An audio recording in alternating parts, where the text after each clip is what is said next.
Dragi prijatelji, večeras ću vam pričati o ubistvu advokata Milorada Sotirovskog.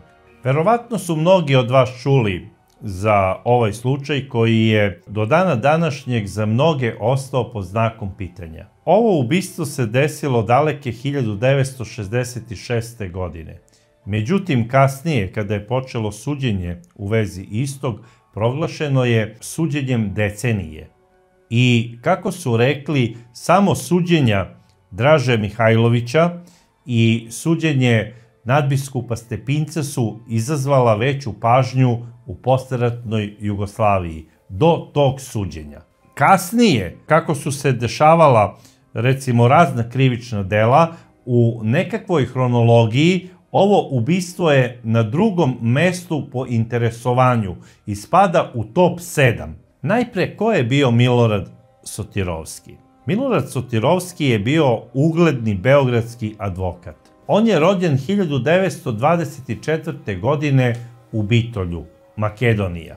Tamo je rođen u čuvenoj i uglednoj porodici Sotirovski, od oca Atanasija i majke Poliksene. Ovi ljudi su u svom gradu važili ne samo za uglednu porodicu, nego su smatrali da, eto, njihov sin, prvenac, mora da završi i velike škole. I ovaj mladić završio je pravni fakultet u Beogradu i odlučio je da ostane u glavnom gradu kako bi se bavio advokaturom. Njegovi roditelji su mu kupili i stan u Beogradu i to ni manje ni više, nego malte ne u samom centru Beograda. U ulici Carice Milice broj 5, na Zelenom vencu, Milorad Sotirovski oženio se sa 4 godine mlađom devojkom koja je došla da studira u Beogradu, a ona se zvala Ljubica.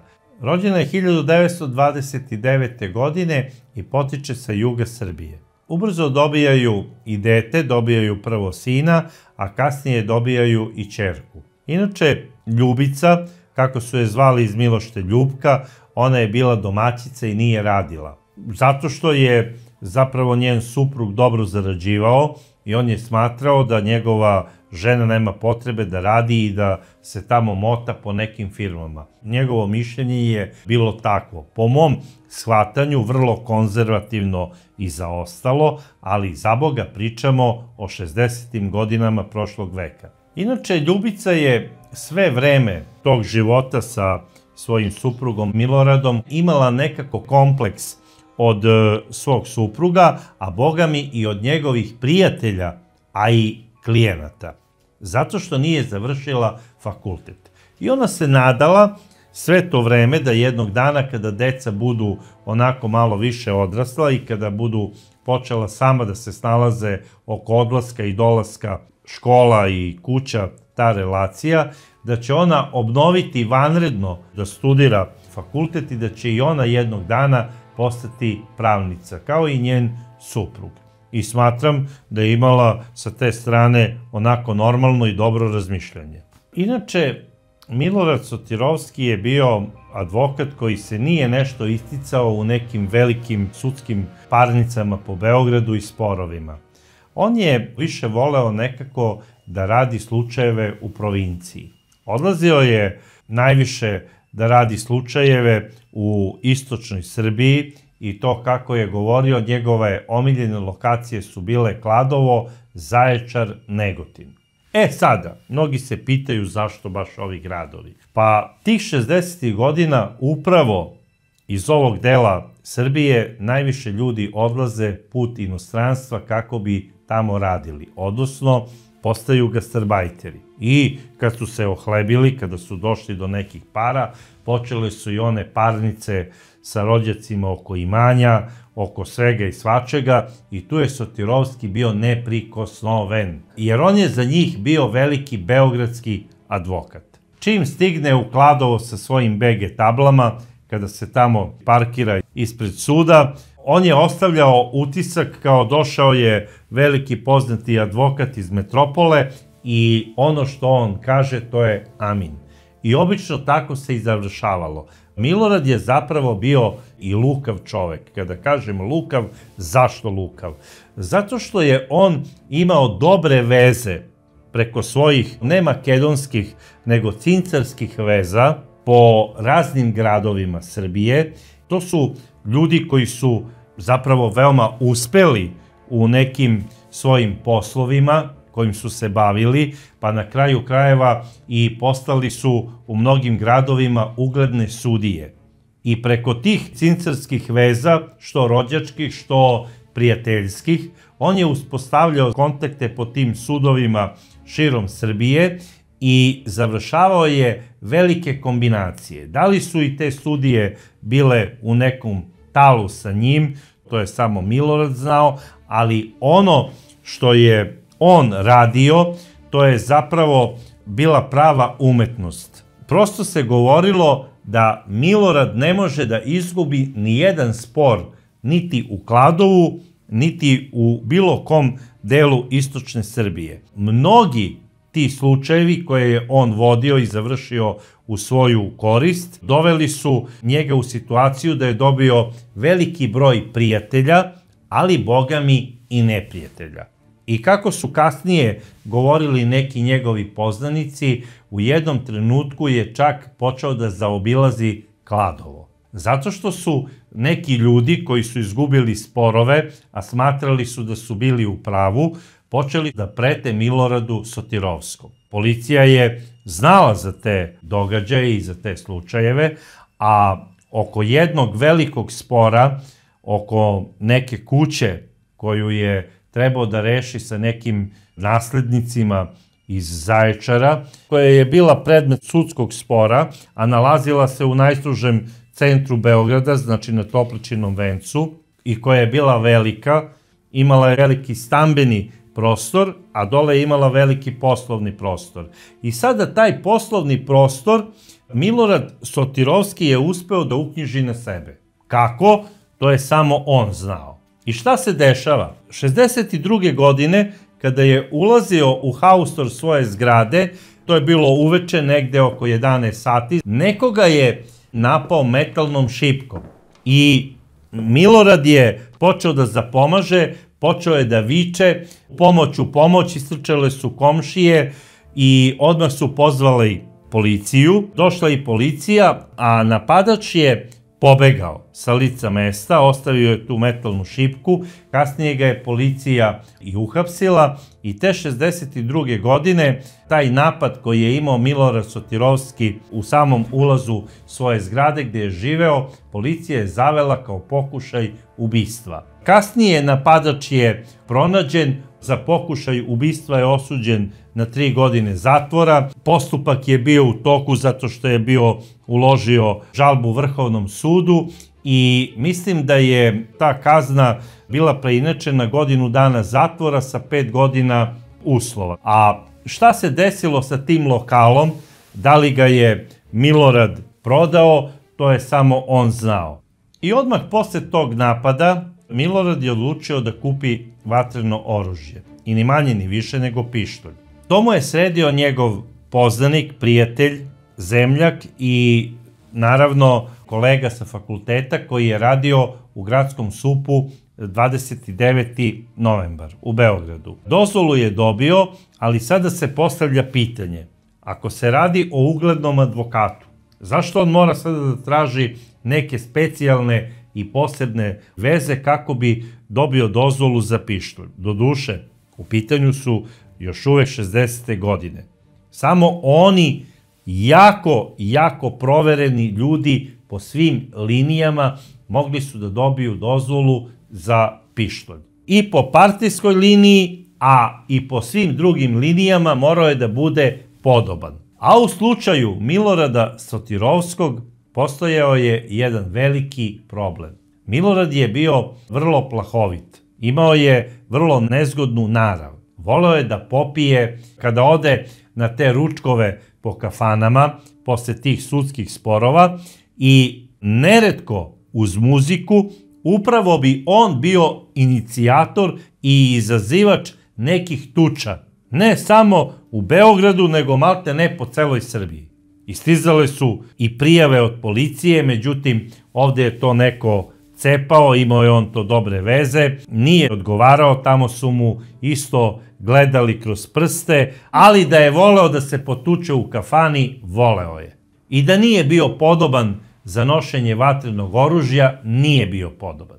Pre svega, vratili su mu i partijsku knjižicu, isključili su ga iz komunističke partije, zato što je bio incidentan kad popije i znao je da vređa. To što je bio ugledan advokat, to je doduše najverovatnije i povezano sa onom cincarskom vezom koju sam spomenuo. Mnogi od vas i ne znaju šta su cincari, ali nađite na Wikipediji i značite o čemu se radi. I tu sada se pojavljuje još opasniji problem. On ne samo da je volao da se potuče tamo po kafanama sa nekim mangupima, kada recimo hoće da mu preuzmu muziku ili da naruče neku pesmu koja se njemu ne sviđa i tako to. To su mu nekako praštali. I to što je znao da ustane, jer on je pre svega bio veliki ženskaroš i obožavao je da uštine pevačicu tamo gde ne treba.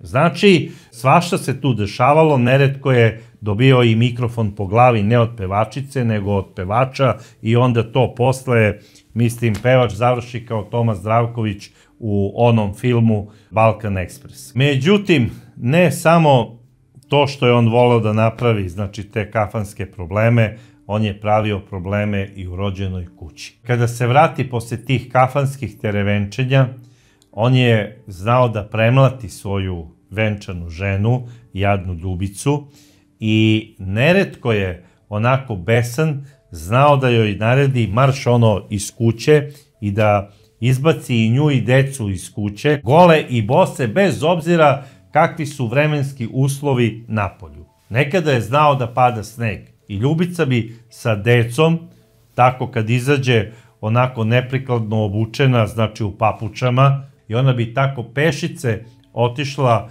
do jedne Miloradove rođake, zapravo to mu je bila sestra od strica koja je tu udata bila u Beogradu, zvala se Jelena i živela je na Topličinom vencu. I ona bi tako pešice otišla sa decom i tamo bi znala da provede i ceo vikend.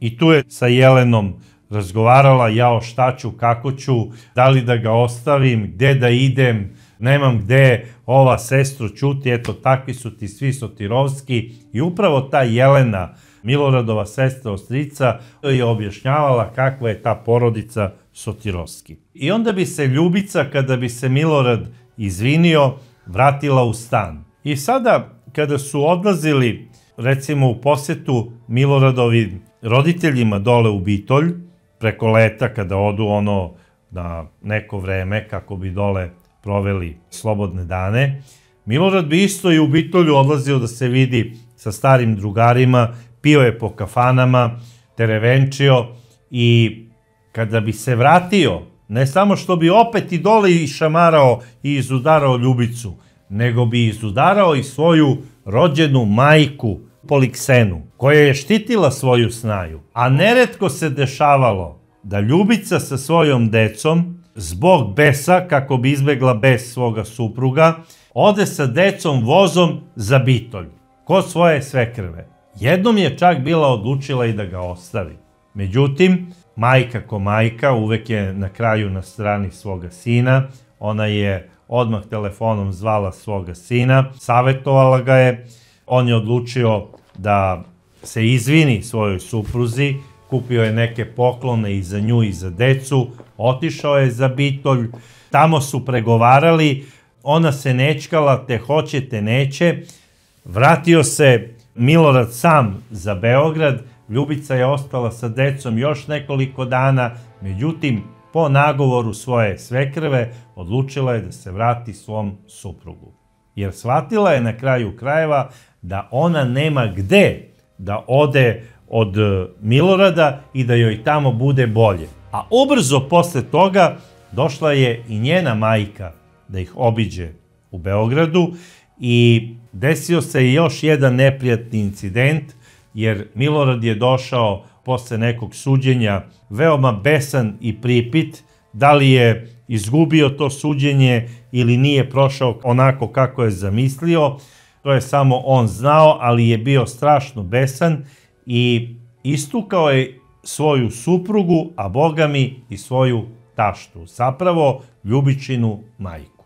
Možete da zamislite kakav je bio Milorad i u to vreme, to su svi znali u toj zgradi, Carice Milice broj 5, međutim komšije su gledale svoj posao. A gledale su svoj posao iz razloga zato što ako bi u tom periodu i prijavili nasilje u porodici da se dešava u komšiluku, policija bi odmah spustila slušalicu i rekli bi imamo mi preča posla. Jurimo tamo neku političku bandu, jurimo ovo ili ono, neka svako rešava problem sa svojom ženom u svojoj kući.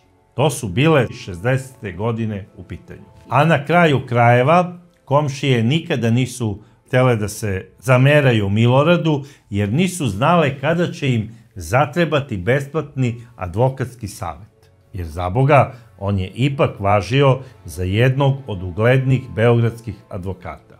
Ono jedino što je pametno uradio, to je što je poslušao svoju suprugu. U jednoj stvari. Ona ga je ubedila da ne sme da nosi zbog svoje plahovitosti oružje sa sobom. I on je pištolj koji je kupio, rasklopio ga je, dao je ženi da ga ona negde sakrije u stanu. I ona je to uradila. On je rekao, ne mora ja da znam gde će biti u stanu, sakrij ga gde ti hoćeš. Bitno je da ti znaš gde je, ako me slučajno pozovu iz policije da treba da ga odnesem iz ovog ili onog razloga, da bar ti znaš gde je da ga odnesem.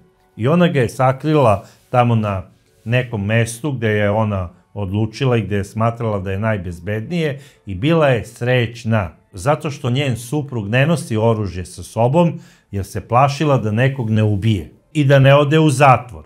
Na kraju krajeva ona se plašila i za svoju bezbednost, ali ne toliko u smislu da bi je muž ubio iz pištolja.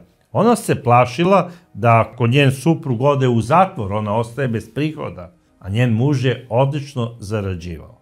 I ona je sakrila taj pištolj, kako je kasnije objašnjavala, posebno je sakrila pištolj, a posebno municiju. I mislila je da je rešila taj problem, kasnije je ona to rekla i svojoj svekrvi i svekrva je rekla, dobro ćerko, što si tako uradila. Tada u tom periodu svekrve su se zvale mama, a snaje su se zvale ćerko, mislim od strane svekrve. Milorad je inače dobro zarađivao, da se razumemo. On je početkom 60. godina kupio i kuću na Jadranskom moru. U centru Ulcinja je kupio kuću. Ulcinj je bio posebno omiljen među Makedoncima i ljudima sa Kosova. Oni su obožavali da letuju u okolini Ulcinja. I najverovatnije, kasnije prilikom tih letovanja, kada su Sotirovski odlazili dole u Ulcinj, da je Milorad i dole imao te neke kafanske avanture, da je pipkao pevačice po nezgodnim delovima tela, da je pravio incidente i tuče po kafanama.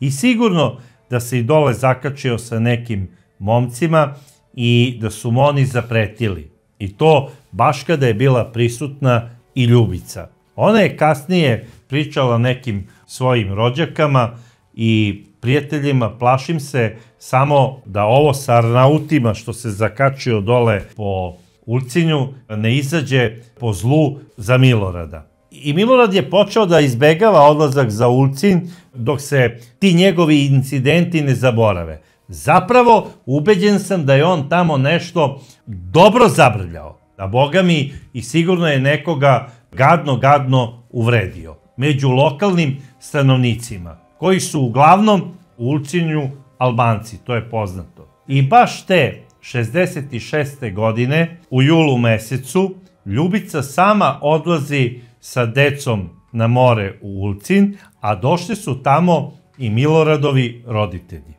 I normalno je sada da i Milorad ode da letuje, međutim on je odlučio da te godine ne ide na more. I ostao je u Beogradu. Sada, ima tu raznih nagađanja zašto je Milorad ostao u Beogradu. Znači, ceo Beograd je prazan, sezona godišnjih odmora, svi odlaze, ne rade sudovi, Pričamo o vremenu socijalizma, zna se kada su periodi godišnjih odmora, ne radi ništa maltene. On je odlučio da ostane u Beogradu i govorilo se da je jedan od razloga zapravo jedna prelepa maloletnica koja je imala otprilike 17 godina i bila je u 3. razredu srednje škole. Sada, šta je Milorad zapravo razmišljao kao pravnik da bude u nekoj takvoj vezi? Najverovatnije ništa pametno, a u tom periodu, 60. godina, možda se tada to i nije baš tako tolerisalo kao sada i možda policija nije bila toliko stroga po tom pitanju kao što je sada. Međutim, bilo kako bilo, on ima 42 godine i za ovo vreme, a i za ono vreme, uglednom pravniku od 42 leta nikako ne pristaje da šeta 17-godišnju devojku, odnosno maloletnicu. Bile su tu sada i neke sulude priče koje su kasnije plasirane od nekih uglednih advokata, da je navodno bio on ljubavnik i jedne vrlo moćne žene, zapravo jedne moćne drugarice, jednog veoma visoko rangiranog političara iz tog perioda, iz Slovenije, konkretno, evo bit ću direktan, navodno da je bio ljubavnik Pepce Kardelj, ali ja ne verujem u tu priču. Pre svega, drugarica Pepca je bila partizanka, njen suprug je doduše zaista podsjećao fizički na Milorada Sotirovskog, ali Pepca da je htela neku promenu, ona je mogla da nađe bilo kog dasu, recimo iz garde, i da on ćuti kao zaliven zato što je sa drugaricom Pepcom. Ne bi se ona lomatala sa pijanim Miloradom, jer žene takvog ranga i ugleda beže od pijanaca kao đavo od krsta.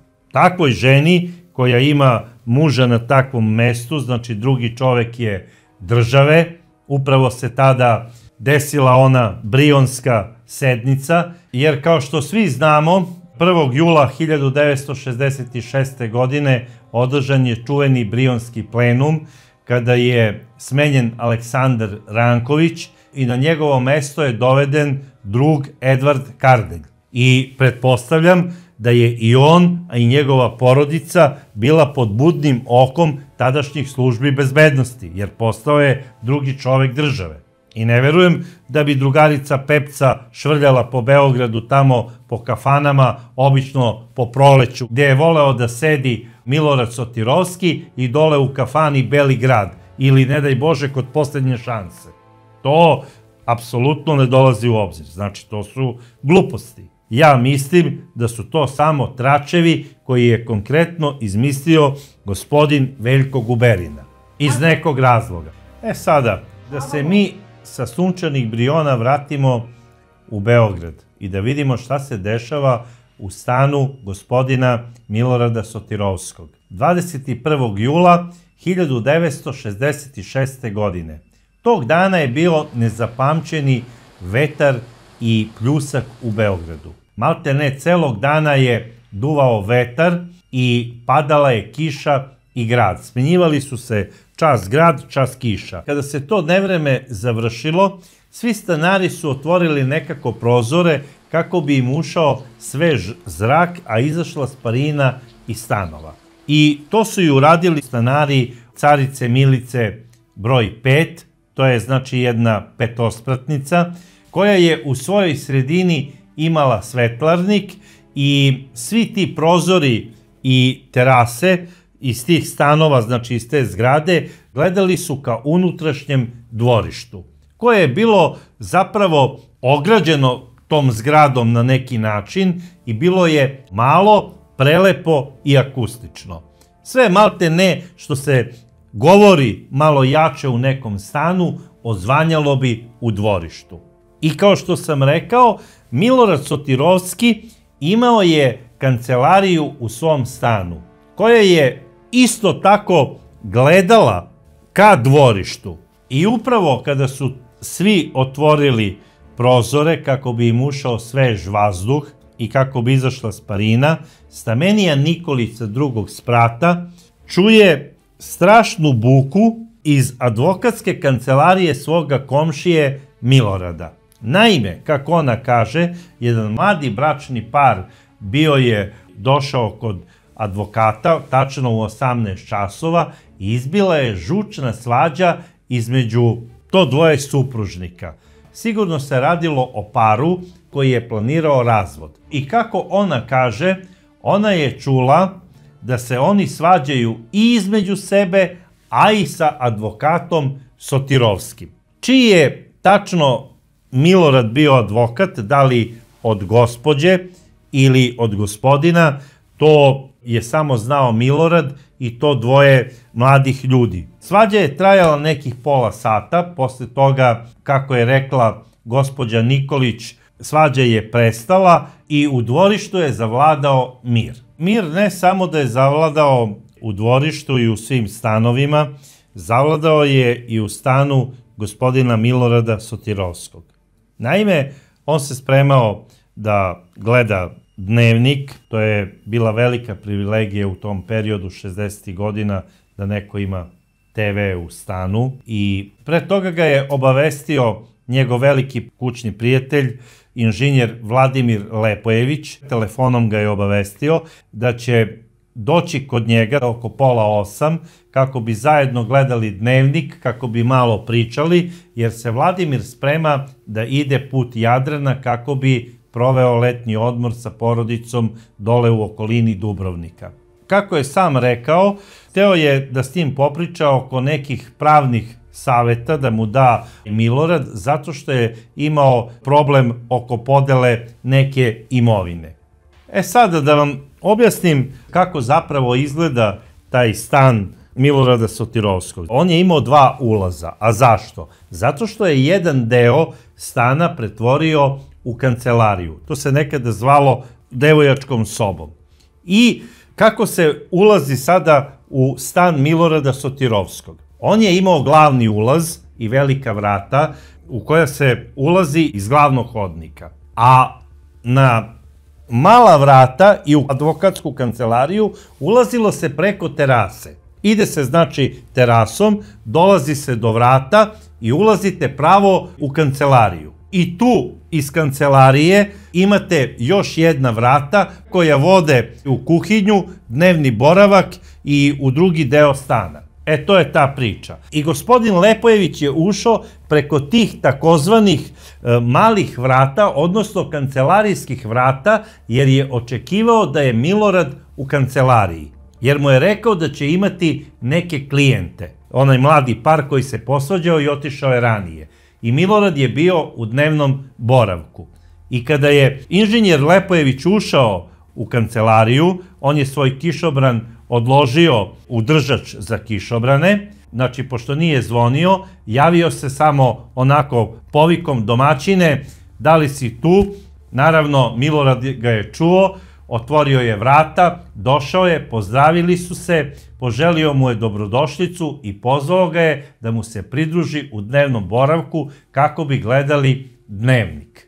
I kada su se završile vesti, dok je trajala ona odjavna špica, inženjer Lepojević čuo je kako su vrata od kancelarije lupila i rekao je: Milorade, neko ti je ušao u kancelariju.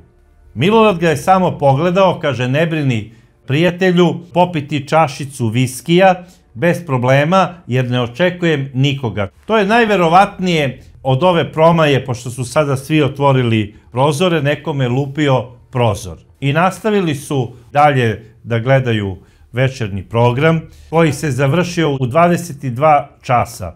Nakon što se završio TV program, Milorad Sotirovski ispraćuje svog prijatelja inženjera Lepojevića kući kroz glavna vrata stana. I dok su stajali ispred tih glavnih vrata i pozdravljali se, inženjer Lepojević se setio da je zaboravio svoj kišobran u kancelariji Sotirovskog. I mahinalno se uhvatio za mala vrata kroz koja se preko terase ulazi u kancelariju. I bila su zaključana. Tu se sada inženjer Lepojević zbunio, rekao je: Milorade, ko je mogao da zaključa tvoja vrata kada nisi izlazio ni ti, a ni ja? Znači, niko nije dolazio, bili smo samo nas dvojica unutra, kako je moguće da su vrata zaključana. I Lepojević se sagnuo i pogledao je jezičak brave i video je da je ključ okrenut, odnosno da je brava zaključana, ključem. Da to ne može nekim udarcem promaje da se desi i da se vrata zatvore sama po sebi. Međutim, advokat Sotirovski, on je počeo da se smeje. Molim te, Lepojeviću, nemoj da fantaziraš, ta vrata su takvog tipa da ona nekada se zatvore sama od sebe. Inženjeru Lepojeviću nije bilo jasno kako je došlo do tog zatvaranja vrata, ali poslušao je svog domaćina, vratili su se kroz stan, otišli su do kancelarije, uzeli kišobran i on ga je otpratio na glavni izlaz. Tu su se pozdravili i advokat Sotirovski se vratio da završi neke obaveze u stanu. Najverovatnije planirao da dokreće i onu flašu viskija i da razmisli o svemu onome što je pričao sa inženjerom Lepojevićem. Slušao je neku muziku, pustio je neku ploču, onako laganu, razmišljao je ko zna o čemu, možda o maloletnoj ljubavnici, dokrećio je onu flašu viskija, odlučio je da je vreme već za odmor, pogledao je na sat, prošlo je uveliko 11, već se bližilo 11:30, odlučio je da je vreme za odmor i otišao je u svoju spavaću sobu. Ušao je i ugasio ubrzo posle toga svetlo. I bez obzira što je padala ona kiša i što je osvežila vazduh, i dalje je bila nesnosna vrućina, iako je bila, maltene ponoć, 23 časa i 30 minuta, i komšinica koja ima stan preko puta advokata Sotirovskog, žena koja je već bila u godinama, gospođa Mara Jakšić, izašla je na svoj prozor kako bi došla do zraka. U jednom trenutku ona čuje lupljavu u stanu preko puta nje, zapravo u stanu advokata Sotirovskog. Prvo što je pomislila, to je da se advokat Sotirovski najverovatnije napio, jer je videla da je čovek imao i neku posetu i najverovatnije je sada pao preko stola. To je pomislila. Svi su znali da je advokat Sotirovski jako kratkovid. Pomislila je sigurno je čovek pošao do WC-a i pao je preko stola. Međutim, čuje glasove, neko se svađa i čuje dva muška glasa. U jednom trenutku čuje lepo glas advokata Milorada Sotirovskog, koji viče: u pomoć, ne dajte me, ubi me, ubiće me, molim vas, ne dajte me, spasite me. I moment posle toga tišina, ne čuje se ništa. Međutim, nije ovo samo čula gospođa Mara Jakšić. Čuli su ovo svi stanari zgrade i istrčali su na svoje prozore i počeli su da dovikuju jedni druge. Šta se to desilo? U tom trenutku gospođa Mara Jakšić, pošto je čula i svog supruga da je ustao i koji joj je prišao, a inače on je ranije bio kućepazitelj te zgrade, gospođa Mara počinje da viče: Mile, javi se, šta se to dešava kod tebe, da li si u redu? U jednom trenutku, na opšte iznenađenje svih koji su na prozoru, pali se stona lampa u stanu advokata Milorada Sotirovskog. I jasno vide siluetu nekog čoveka kako šeta stanom i kako odlazi do kupatila. Cela ta priča trajala je, bogami, nekih 10 minuta. Posle 10 minuta ona lampa se gasi, a za to vreme suprug gospođe Jakšić, gospodin Jakšić, bivši nastojnik zgrade, istrčava u dvorište, odlazi do ulazne kapije, proverava da li je kapija zaključana ili je otključana. I bila je otključana. On izlazi van zgrade, poneo je ključ od ulaznih vrata i zaključava ulaznu kapiju.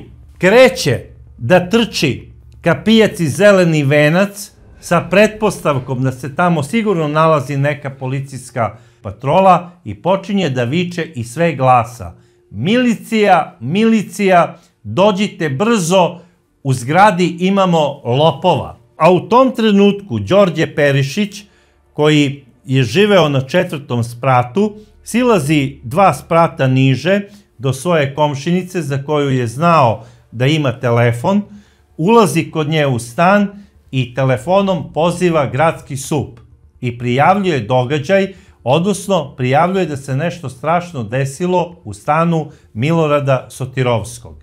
I kada je izlazio iz njenog stana, video je kako je zapravo izašao i čovek iz stana Milorada Sotirovskog i koji je krio lice rukama.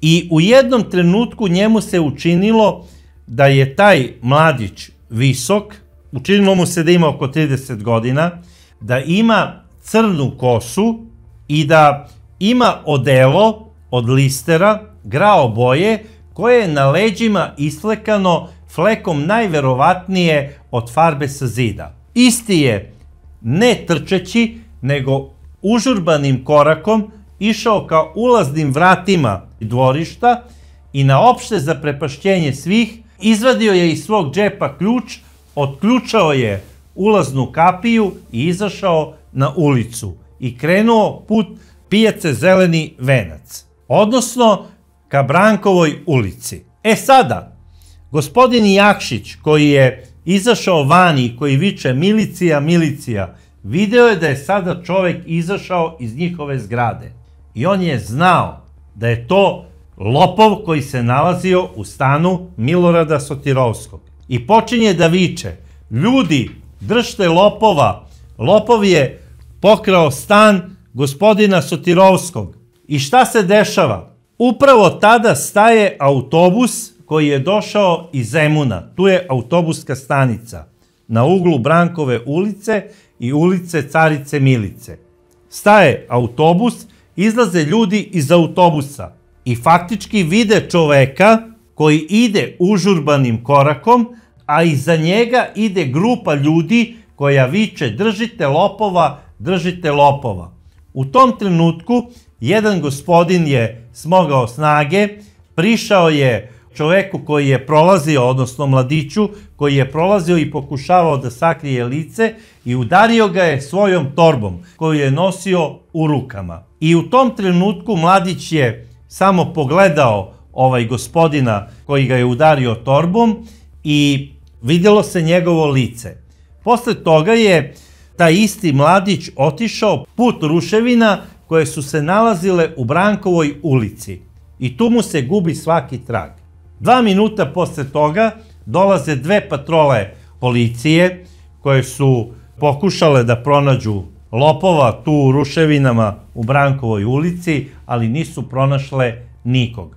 Otišle su do stana Milorada Sotirovskog i kada su ušle unutra, odnosno kada su policajci ušli unutra, oni su videli veliki nered, a odmah posle toga primetili su i beživotno telo advokata Milorada Sotirovskog, koje je bilo celo u krvi.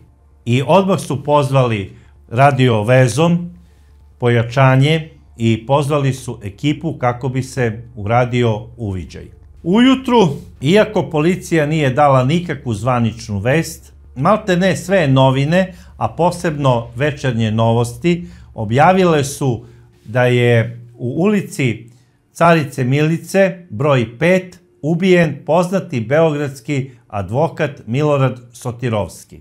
I kako su rekli, ubica je hrom, zato što je po izjavi nekih svedoka hramao dok je trčao. Vesti su se brzo proširile i u Dubrovniku, gde se nalazio i inženjer Lepojević, koji je samo dan pre toga bio sa advokatom Sotirovskim, maltene nije se ni raspakovao, pročitao je u novinama da je njegov prijatelj ubijen u svom stanu. I odmah je to povezao sa događajima koji su se dešavali za vreme gledanja Dnevnika i kasnije ono dok je trebao da uzme kišobran, ko je zapravo zaključao ona mala vrata koja vode put kancelarije preko terase. I šta se sada dešava? Inženjer Lepojević je odlučio da poseti porodicu Sotirovski u Ulcinju, jer je znao gdje je njihova kuća. I to je i uradio. On je odlučio da ova svoja saznanja koja je imao u vezi vrata i onoga što je čuo posle dnevnika podeli sa ženom advokata Sotirovskog, sa gospođom Ljubicom, koju je također smatrao kućnom prijateljicom, jer on je bio njihov kućni prijatelj. I odlazi za Ulcin. Tamo je našao porodicu Sotirovski, koji su bili šokirani od vesti koju su čuli. Tu je našao roditelje Milorada Sotirovskog, gospodina Atanasija i gospođu Poliksenu, izrazio im je saučešće, pitao je za Ljubicu. Poliksena je rekla da je Snaja zabrinuta, uplakana i da se nalazi pored telefona, najverovatnije da očekuje poziv iz Beograda i da je sva u šoku. Inženjer Lepojević je razgovarao sa roditeljima pokojnog advokata Sotirovskog i rekao je svoja neprijatna zapažanja koje je imao prilikom posete advokatu i zapravo on je bio posljednji čovek koji je video živog advokata Milorada Sotirovskog.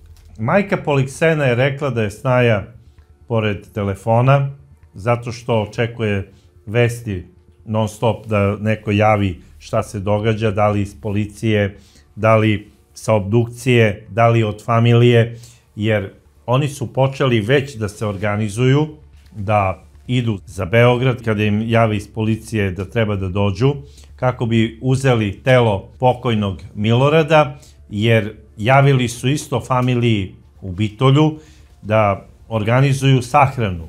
Odnosno, otac Atanasije već se čuo sa svojom braćom i dogovorio se u koliko sati stiže u Bitolj, kako bi se organizovala sahrana advokatu Sotirovskom u njegovom rodnom gradu.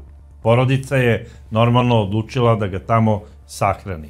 I izdali su i čitulju u Politici.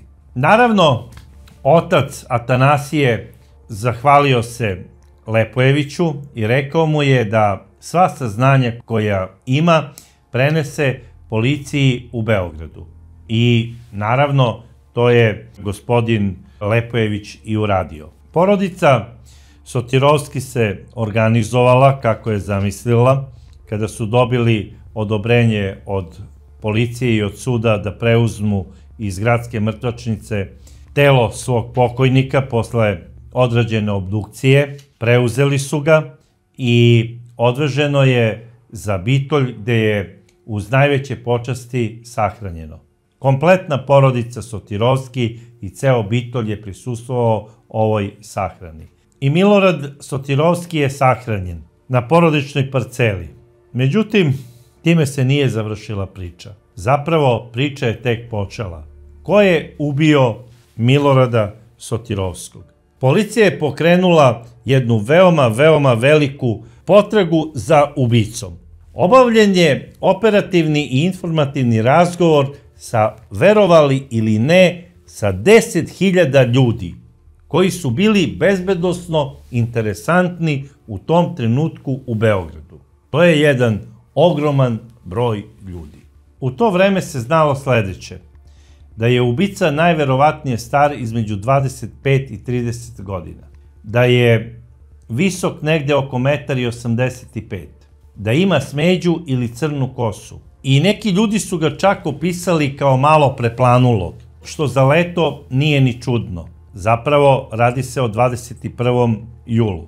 Takođe su milicioneri u tom periodu znali su da je ubica bio obučen u lister odelo, da je hramao na jednu nogu. Takođe, ono što su znali, to je da je ubica bio dosta rasejan i neprofesionalan. A zašto? Zato što je ostavio oružje kojim je ubio svoju žrtvu u stanu. Detaljnom pretragom stana Sotirovskog utvrđeno je da je u ložištu Kaljeve peći bilo ostavljeno oružje kojim je izvršen zločin. Zapravo, tamo su se nalazila 2 noža i 1 bolcna. Noževi su bili, pre nego što su stavljeni u kaljevu peć, oprani u kupatilu od krvi, što je jako čudno. A onda su stavljeni na jedan veliki papir i tako stavljeni u ložište kaljeve peći. Jako čudno. Takođe, pored tih noževa nalazile su se i futrole od istih. Ono što je zanimljivo, jedan nož je bio ručne proizvodnje. Naime, kako su ga policajci opisali, izrađen veoma nestručno od onog koga je radio. Bio je to jedan loš ručni rad noža. Imao je debelo sečivo koje je na vrhu bilo polomljeno. Zapravo, falio mu je vrh. Tih nekoliko milimetara nisu pronađeni u telu advokata Sotirovskog. Takođe je taj isti nož posjedovao drvene korice koje su bile ofarbane u crveno. A te drvene korice su sa sečivom noža bile spojene jednom nesinganom alkom. Isto ono što je bilo bitno, pored noža se nalazila i futrola od istog, koja je takođe bila napravljena od metala i bila je izrezbarena. Takozvana kamija koja ide preko sečiva. Delovala je nekako egzotično, istočnjački. A drugi nož je bio lovački nož koji je bio u kožnoj futroli, imao je plastičnu crvenu dršku i bio je izrađen u fabrici Famipa iz Prizrena. Takav nož se mogao kupiti u prodavnicama lovačke opreme i u prodavnicama sportske opreme. I policajci su obavili razgovore sa svim prodavcima koji su prodavali takvu vrstu noževa. Naime, pitali su mnoge u gradu, svuda gdje su se prodavali, i u prodavnici Slovenija Šport naišli su na prodavca koji je rekao da je dan pre toga, zapravo 20. jula, jedan mladić kupio lovački nož marke Famipa Prizren sa crvenim koricama i opisao ga je kako izgleda. I bio mu je jako čudan. Kaže, bez obzira što sam imao veliku gužvu, taj čovek, odnosno taj mladić, nekoliko puta je dolazio na red da on kupi, znači ono što mu je potrebno, pa bi onda pustio druge ljude koji bi naišli jer je bila gužva, znači ljudi su kupovali razne stvari i nekoliko puta se vraćao i čekao ponovo u redu. I prodavcu je tako pao u oko i zbog toga ga je zapamtio. I kaže, kada je došao, baš me je interesovalo šta će da uradi. Možda je čak razmišljao i da me opljačka. Međutim, on je rekao, ja bih hteo da kupim ovaj lovački nož. I nije mi bilo jasno zašto je toliko čekao da bi kupio nož, a nekoliko puta je dolazio na red i vraćao se. Izgubio je tako skoro sat vremena, čekajući. E sada, policija već sada i od ovog svedoka ima neki opis čoveka koga traže. Od onih 10.000 ljudi koji su im bili sumnjivi i koji su obrađeni, sve se to nekako sužava, krug se sužavao, ali nikako nije moglo da se dođe do ubice.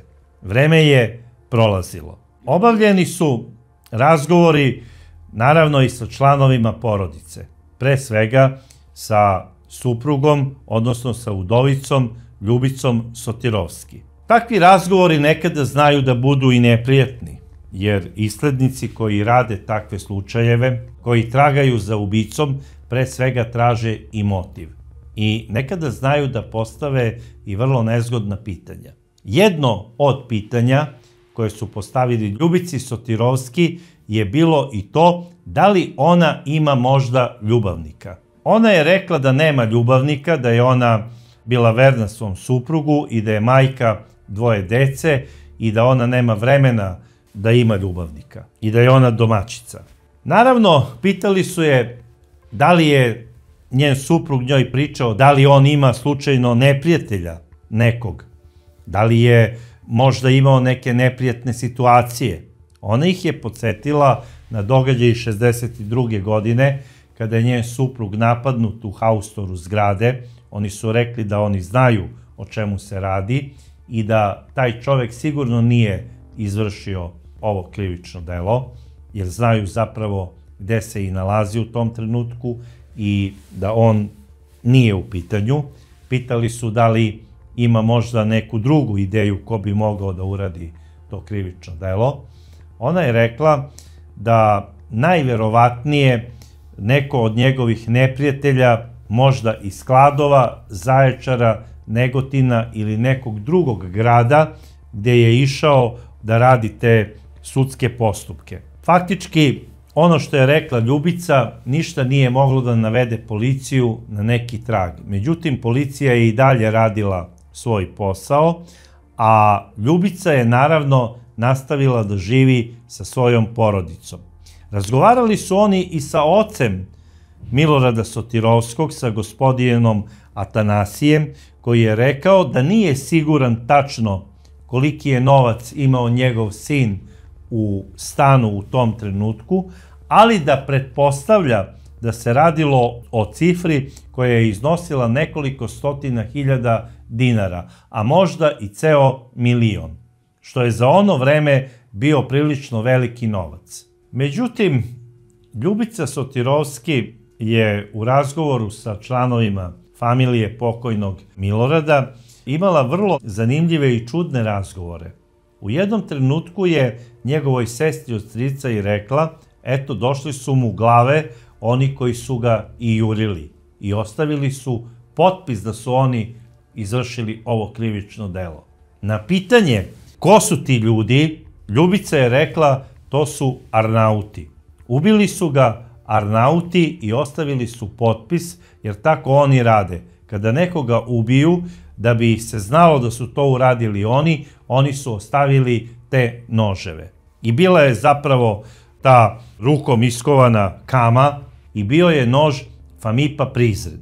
Jedino što podsjeća na Arnaute, odnosno na Albance, to je taj nož iz te čuvene fabrike noževa iz Prizrena. Sada, ja ne znam kako je Ljubica došla na ovu ideju da su ubice Arnauti, odnosno Albanci, jer ja ne znam za takav običaj da vlada među Albancima, da ako nekoga ubiju iz neke osvete, ostave oružje kojim je žrtva ubijena. Zaista, to sam prvi put pročitao radeći ovaj slučaj. I sada vreme prolazi. Prolazili su meseci, ubijen je čovek u centru grada, uznemireni su ne samo stanari te zgrade, uznemireni su maltene svi ljudi. Radi se o 66. godini, kada je sve mirno, kada se govori kako smo mi najbezbednija zemlja, a odjednom se dešava ubistvo u centru grada, prolazi 8 meseci i ne zna se ime ubice, niti se zna povod zbog čega je ubijen. Jer faktički, po izjavi same Ljubice, iz stana nije falilo ništa. Čak je i ona rekla da ona ne zna da je njen suprug posjedovao neku veću količinu novca. A pronađen je, između ostalog, i njegov novčanik u kome je bilo, pored ličnih dokumenata, i nešto para. Najverovatnije, toliko je imao u stanu, a ono što je imao na računu bilo je u bankama. Policija je bila zapravo u nekoj mat poziciji. Nisu znali motiv ovog ubistva, nisu znali ubicu, meseci prolaze, građanstvo sumnja u njih, a boga mi s razlogom sumnjaju. Onako kako su oni vodili istragu, ličilo je na sve, samo ne na ozbiljnu istragu. Policija se zapravo ponašala vrlo neprofesionalno, a kasnije ćemo videti i zašto. Ima najmanje 3 razloga, jer pričamo o nekim srećnim vremenima, o 60. godinama i o nekakvom efikasnom radu naše policije. S obzirom kako su oni radili, ova policija sada, ovakva kakva jeste, je vanzemaljska policija i radi ne 100 puta, nego milijardu puta bolje. Jer ovo liči na sve, samo ne na istragu. Čak u jednom trenutku građani Beograda, pa i oni koji prodaju voće na obližnjoj zelenoj pijaci Zeleni venac, počeli su da pričaju da policija zapravo ne želi da otkrije ubicu advokata Sotirovskog. I počele su onda da kruže raznorazne priče, te umešan je ovaj političar, te onaj, te ubijen je iz ovog razloga, te iz onog razloga. Čak se spominjalo i to da je navodno Milorad Sotirovski bio čovek smenjenog Aleksandra Leke Rankovića, pa ga je možda OZNA likvidirala, odnosno UDBA. Svašta se pričalo. Sada, dolazi mart mesec 1967. godine. 8 meseci posle ubistva Milorada Sotirovskog. 24. marta Ljubica Sotirovski dolazi u policijsku stanicu 29. novembar i prijavljuje mladića koga kaže znam iz viđenja i on mi preti. I s obzirom da živim u strahu od kada je ubijen moj suprug, ja bih vas molila da preduzmete sve mere kako biste me zaštitili. Jer se plašim za svoj život i za život svoje dece. I policija ju je pitala, a šta vam se to desilo? I Ljubica je rekla, ja sam bila u kući moga prijatelja doktora Borovića i dok smo izlazili iz njegove kuće koja se nalazi na Vračaru u ulici 14. decembar, prišao mi je mladić koga poznajem i rekao mi je, ničim izazvan iz čista mira, ubiću vas. I nas dvoje smo se uplašili i vratili smo se u stan doktora Borovića. I evo sada sam došla da prijavim taj slučaj. Naravno, policija je obavila razgovor i sa doktorom Borovićem, obavila je razgovor i sa nekom decom koja su bila tu ispred zgrade, obavili su razgovori sa nekim mladićima i saznali su da se radi o čoveku koji je zapravo viđan više puta sa gospođom Ljubicom Sotirovski i da ga ona zapravo odlično poznaje i da nije rekla istinu. Policija ponovo obavlja razgovor sa Ljubicom Sotirovski i ona je rekla da se radi o mladiću koji se zove Ljubinko Točilovac. A ko je zapravo bio ovaj mladić pod imenom Ljubinko i pod malo čudnim prezimenom Točilovac? To je mladić koji je rođen 1939. godine u Požegi. Ljubinko je rođen u porodici koja je imala pre njega 2 sina koji su dosta stariji od njega i koji su bili i učesnici Narodno-oslobodilačkog pokreta. Njegovi roditelji Miloš i Dostana dobili su ga u kasnim godinama. Njegov otac je rođen krajem 19. veka, imao je 68 godina u tom trenutku, 66. godine, a njegova majka je imala 66 godina. Znači, kada se rodio Ljubinko, oni su već bili ljudi u 40. godinama. I posle završenog Drugog svetskog rata odlučili su da promene mesto prebivališta, trbuhom za kruhom, sa svojom porodicom dolaze za Beograd. Stariji sinovi su se snašli, oženili, zaposlili, a Miloš i Dostana sa svojim sinom Ljubinkom odlaze iz Beograda za Ub. Tamo su u Ubu kupili jednu kuću, njegov otac Miloš se zaposlio, radio je u jednom preduzeću, odlazi u invalidsku penziju i pored toga kupio je i nešto zemlje koje je obrađivao u slobodno vreme sa svojom suprugom Dostanom. Oni su najmlađeg sina školovali tamo na Ubu, završio je osnovnu školu, a posle toga dolazi za Beograd, gde je završio mašinski zanat. Srednju mašinsku školu je završio u Beogradu i zaposlio se u preduzeću za održavanje grafičkih mašina, odnosno u Grafika remontu u Zemunu. Ljubinko Točilovac je bio pomalo razmažen sin, najverovatnije zato što je bio najmlađi pa su ga roditelji onako držali kao malo vode na dlanu. Te 1958. godine, kada je počeo da radi u Grafika remontu, Njega su njegove kolege doživljavale kao veoma vrednog i pametnog mladića, veoma kulturnog i pedantnog. Međutim, ono što je bilo interesantno za njega, to je da nije nekako imao komunikaciju sa ljudima u smislu šale i nije imao pravo društvo za izlaske u grad. Bio je specifičan po tome što se ni sa kim iz firme nije družio. Onda što je isto bilo interesantno, njegovi prijatelji iz firme uglavnom su stanovali u Zemunu i na Novom Beogradu, a Ljubinko je stanovao u centru grada. I ono što je poznato, od kada je došao za Beograd, promenio je 4 stana. Stanovao je u Kosovskoj ulici, zatim u Palmotićevoj ulici, u Nušićevoj i na kraju je stanovao u Makedonskoj. Znači, to su sve ulice koje su onako u neposrednoj blizini, u komšiluku, i stalno se vrteo u centru grada. Hobi mu je bio popravljanje radioaparata lampaša. Time se on zanimao i to je uglavnom radio nekim ljudima iz komšiluka tamo gdje je stanovao. Svi stanodavci i svi iz komšiluka su za Ljubinka govorili da je bio veoma lepo vaspitan mladić, ko devojka.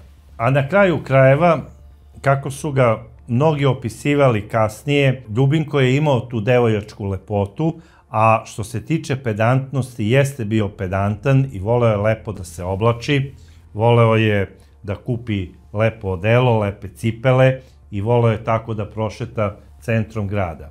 Ono što je bilo interesantno njegovim stanodavcima, to je da nije imao neke mlade devojke sa kojima je bio u nekim stalnim vezama, ali ono što je bilo interesantno, da kada je menjao te stanove, uglavnom je imao istog cimera sa kojim je išao iz stana u stan i taj mladić je studirao mašinstvo. I zvao se Nikola Bojanić. Isto je bio lep mladić, veoma vredan, pedantan dečko, bio je dobar đak i, kao što sam rekao, student mašinstva. Ono što je interesantno takođe za Ljubinka Točilovca, to je da je stalno iz stana u stan nosio jedan svoj orman koji je doneo sa Uba. Taj orman imao je katanac, zaključavao ga je i u njemu je držao svoje lične stvari. Mnogi bi sada rekli, pa to i nije ništa čudno. Na kraju krajeva ima ljudi koji se vežu za neki komad nameštaja i tako nose ga sa sobom kada se sele. I to nije ništa neobično. Sad to seljenje tog ormana, ja ne znam čime se on toliko emotivno vezao za njega i bilo je najverovatnije i teško seliti to iz stana u stan i samim tim to je po meni izaziva još veće čuđenje, jer on stalno kada menja sobu tamo gdje živi, on nosi taj ormar koji uopšte nije lak, a nije ni mali, i bez obzira kakve god da je stvari držao u njemu, zaista je čudno i neobično, jer on kada se seli, on dolazi u nameštenu sobu i svaka soba ima svoje ormare. Sada, on najverovatnije da je u tom istom ormaru imao i neke svoje fioke gdje je čuvao neke određene svoje stvari koje su mu drage, da li iz detinjstva, da li iz nekog drugog perioda, to je samo on znao. I najverovatnije da je u tom ormaru imao sigurno i neku svoju fioku koja je mogla da se zaključava kako bi u njoj držao i novac, pretpostavljam. Takođe u vezi njega je bilo čudno i to što nije odslužio vojni rok. U to vreme da neko ne služi vojni rok, to je malte ne kao da sam sebi potpiše onu priznanicu, ja nisam sposoban za služenje vojnog roka i uopšte za život. Sada, zašto on nije služio vojni rok, to je samo on znao. I najverovatnije taj isti vojni rok odlagao onim potvrdama da je upisao školu, odnosno fakultet. I to je mogao da odlaže do svoje 28. godine. Dalje nije mogao. Takođe, ono što je interesantno za ovog mladića je i to da nije bio u dobrom odnosu sa svojom starijom braćom, jer je bio ljubomoran na njihov, kako je govorio, uspeh koji su oni postigli u životu. Sada ja ne znam tačno čime su se bavila njegova braća i kakav su to uspeh postigli u životu, ali eto, on je smatrao da nije uspešan kao oni. generalno baš onako vrlo čudan mladić. A u kakvim je odnosima taj čudni mladić bio sa Ljubicom Sotirovski, to ćemo tek videti. Naime, tog 24. marta policija je pozvala Ljubinkovog šefa u firmi gde radi i rekli su da im je Ljubinko potreban kako bi s njim obavili informativni razgovor. I šef je pozvao Ljubinka i posle toga policija ponovo zove i obavili su razgovor telefonski sa Ljubinkom i rekli su mu da dođe u policijsku stanicu 29. novembar kako bi uzeli izjavu od njega. I zamislite, Ljubinko, koji je izuzetno pedantan dečko, posle tog razgovora nije se pojavio na informativnom razgovoru u policijskoj stanici 29. novembar.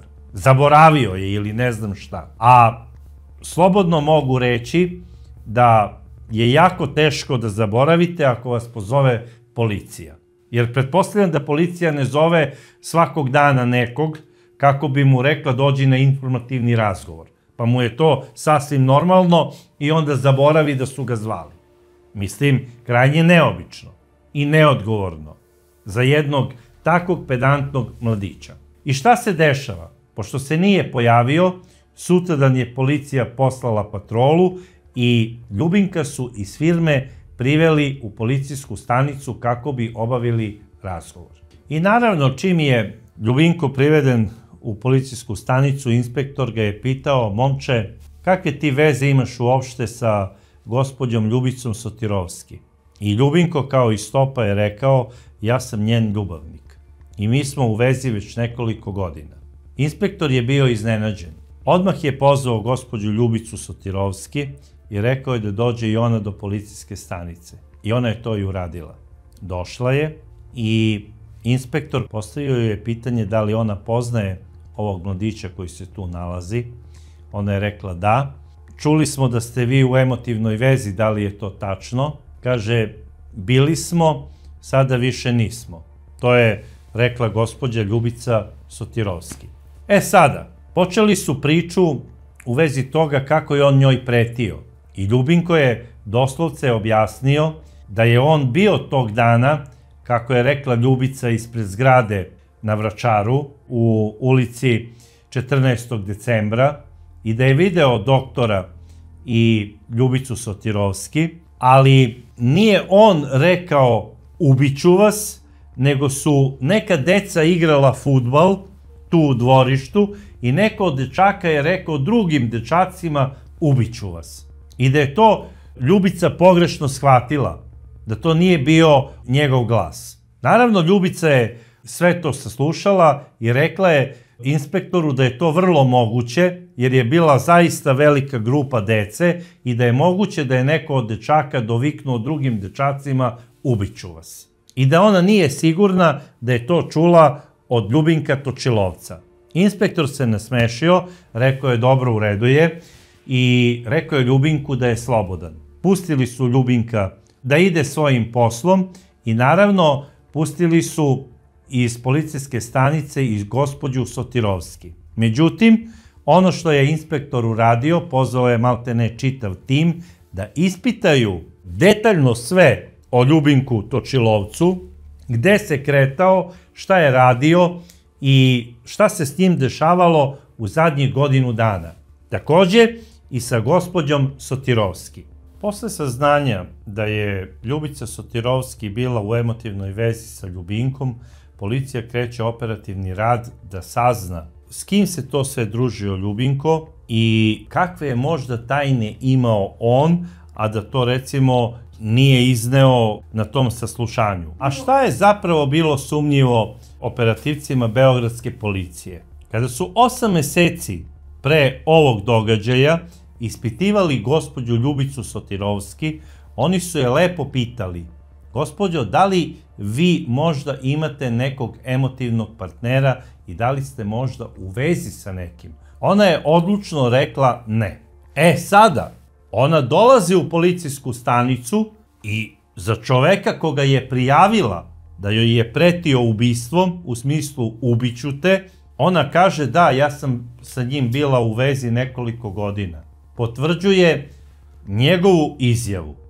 To je bilo već jako čudno policiji. Jer zašto je prvi put slagala? I šta ona to krije? I oni kreću sada da češljaju sve redom. I njene prijatelje, a i njegove. Mada, pre nego što to objasnim, moram da kažem, čudno mi je da recimo desio se slučaj takvog ubistva u Beogradu, pričam o ubistvu advokata, razgovaram sa njegovom suprugom, ona mi kaže, pa ne, nisam imala ljubavnika. Pa radi se o 66. godini, gospodo. Meni kao operativcu policije bi bio osnovni zadatak da proverim tu činjenicu. Da li je ona imala nekog ili nije. Nema te žene u komšiluku koja ne zna sve šta radi, recimo, žena nekog uglednog advokata.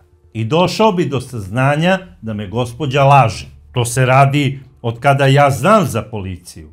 A pretpostavljam da se to radilo i 60. godina. Međutim, u ovom slučaju iz nekog razloga operativci beogradske policije, i to iz elitnog odeljenja za ubistva, to nisu uradili. Veruju na reč. Ja se zaista ne sjećam da, radeći ove hronike i čitajući razne događaje iz tog perioda, zaista se ne sjećam ni jednog događaja da je bio interesantniji od ovog događaja do tada. Sada, policija posle 8 meseci planovanja odlučila je da radi ubrzanim radom, jer najverovatnije da ih je neko iz vrha sigurno i gasirao posle svega ovoga.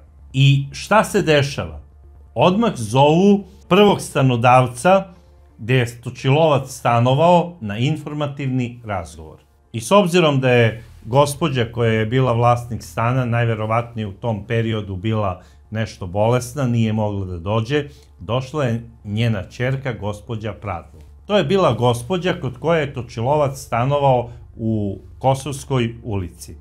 I ona je doslovce rekla ovako: ja se sećam Ljubinka, dolazila sam tamo kod majke, ali moja majka je ta koja zna mnogo više detalja od mene, ali ono što mogu da kažem sa sigurnošću da sam nekoliko puta videla gospođu Ljubicu Sotirovski koja dolazi tamo i Ljubinko je tu gospođicu predstavio kao svoju verenicu. Jer u drugom slučaju moja majka je jako konzervativna, ona mu ne bi dozvolila da budu u stanu zajedno. I policija je onda išla dalje, pokazala je gospođi Pradl nekoliko pravljenih, ručno izrađenih zapravo noževa i rekli su da li vam je neki od ovih noževa poznat, u smislu da ste ga videli kod Ljubinka.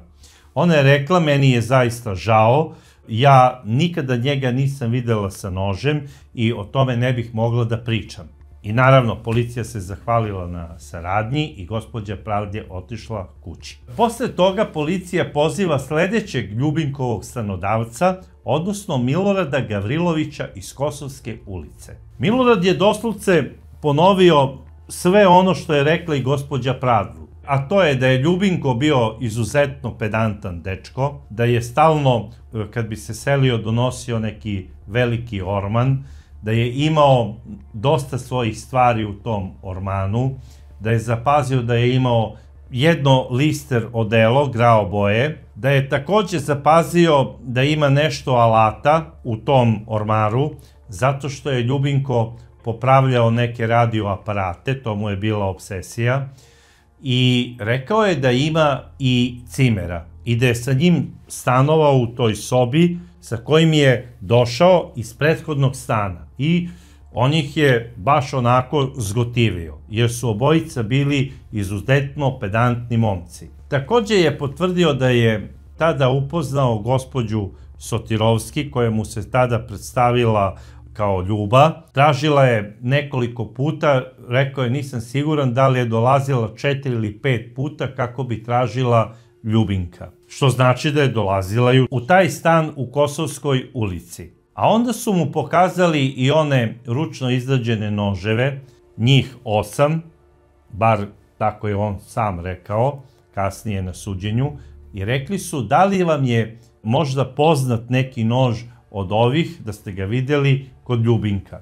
I on je rekao, ja mislim da se radi o ovom nožu. I pokazao je upravo na nož kojim je izvršeno ubistvo. I kada su ga pitali da li ste sigurni da je to taj nož, kaže 90% sam siguran da je to taj nož jer poznajem ovu grubu izradu sečiva. Kada su ga pitali, a dobro, a zar drška nije upadljiva, crvene je boje, on je rekao, znate šta, nož je stalno bio u ruci Ljubinka kada sam ja ulazio u sobu. Ljubinko bi stalno nešto popravljao oko radioaparata i ja nisam dobro video dršku, ali sam za sečivo 90% siguran da se radi o ovom nožu. I opet je znači pokazao na nož kojim je izvršeno ubistvo pokojnog advokata Sotirovskog. Onda su pozvali i stanodavca iz Palmotićeve ulice, Dobrilu Radosavljević, gde je Ljubinko takođe stanovao sa svojim cimerom. I na pitanje kakav je bio Ljubinko, da li je on slučajno dovodio neke devojke ili prijateljice, ona je rekla kako da ne, pa znam, mislim, kako bi ja bila gazdarica da to ne znam. Ja se odlično sećam Ljubice i znam da je dolazila u stan i da je bila u emotivnoj vezi sa Ljubinkom. Delovala mi je baš onako fino, nisam razmišljala ni da li je razvedena žena, čime se bavi, to me nije interesovalo, ali sam sigurna da sam je videla nekoliko puta i odmah sam znala da su oni bili u emotivnoj vezi. Na kraju krajeva to nisu ni krili. Oni su delovali jako, jako zaljubljeno. Onda su je pitali, gospođo, da li ste vi nekada čuli da se on svađa sa nekim u sobi? Ona je rekla ne. Ljubinko i Nikola Bojanić nikada se nisu svađali. A to je zapravo ime njegovog cimera. Kad su joj pokazali noževe, ona je rekla ne, ja nikada nisam vidjela ni jedan nož u njihovoj sobi, niti su me zanimale njihove stvari. Na kraju su pozvali i Vidosavu Tomić iz Makedonske ulice, gde je zadnji put Ljubinko stanovao i gde je bio prijavljen. Vidosava je doslovce rekla ovako.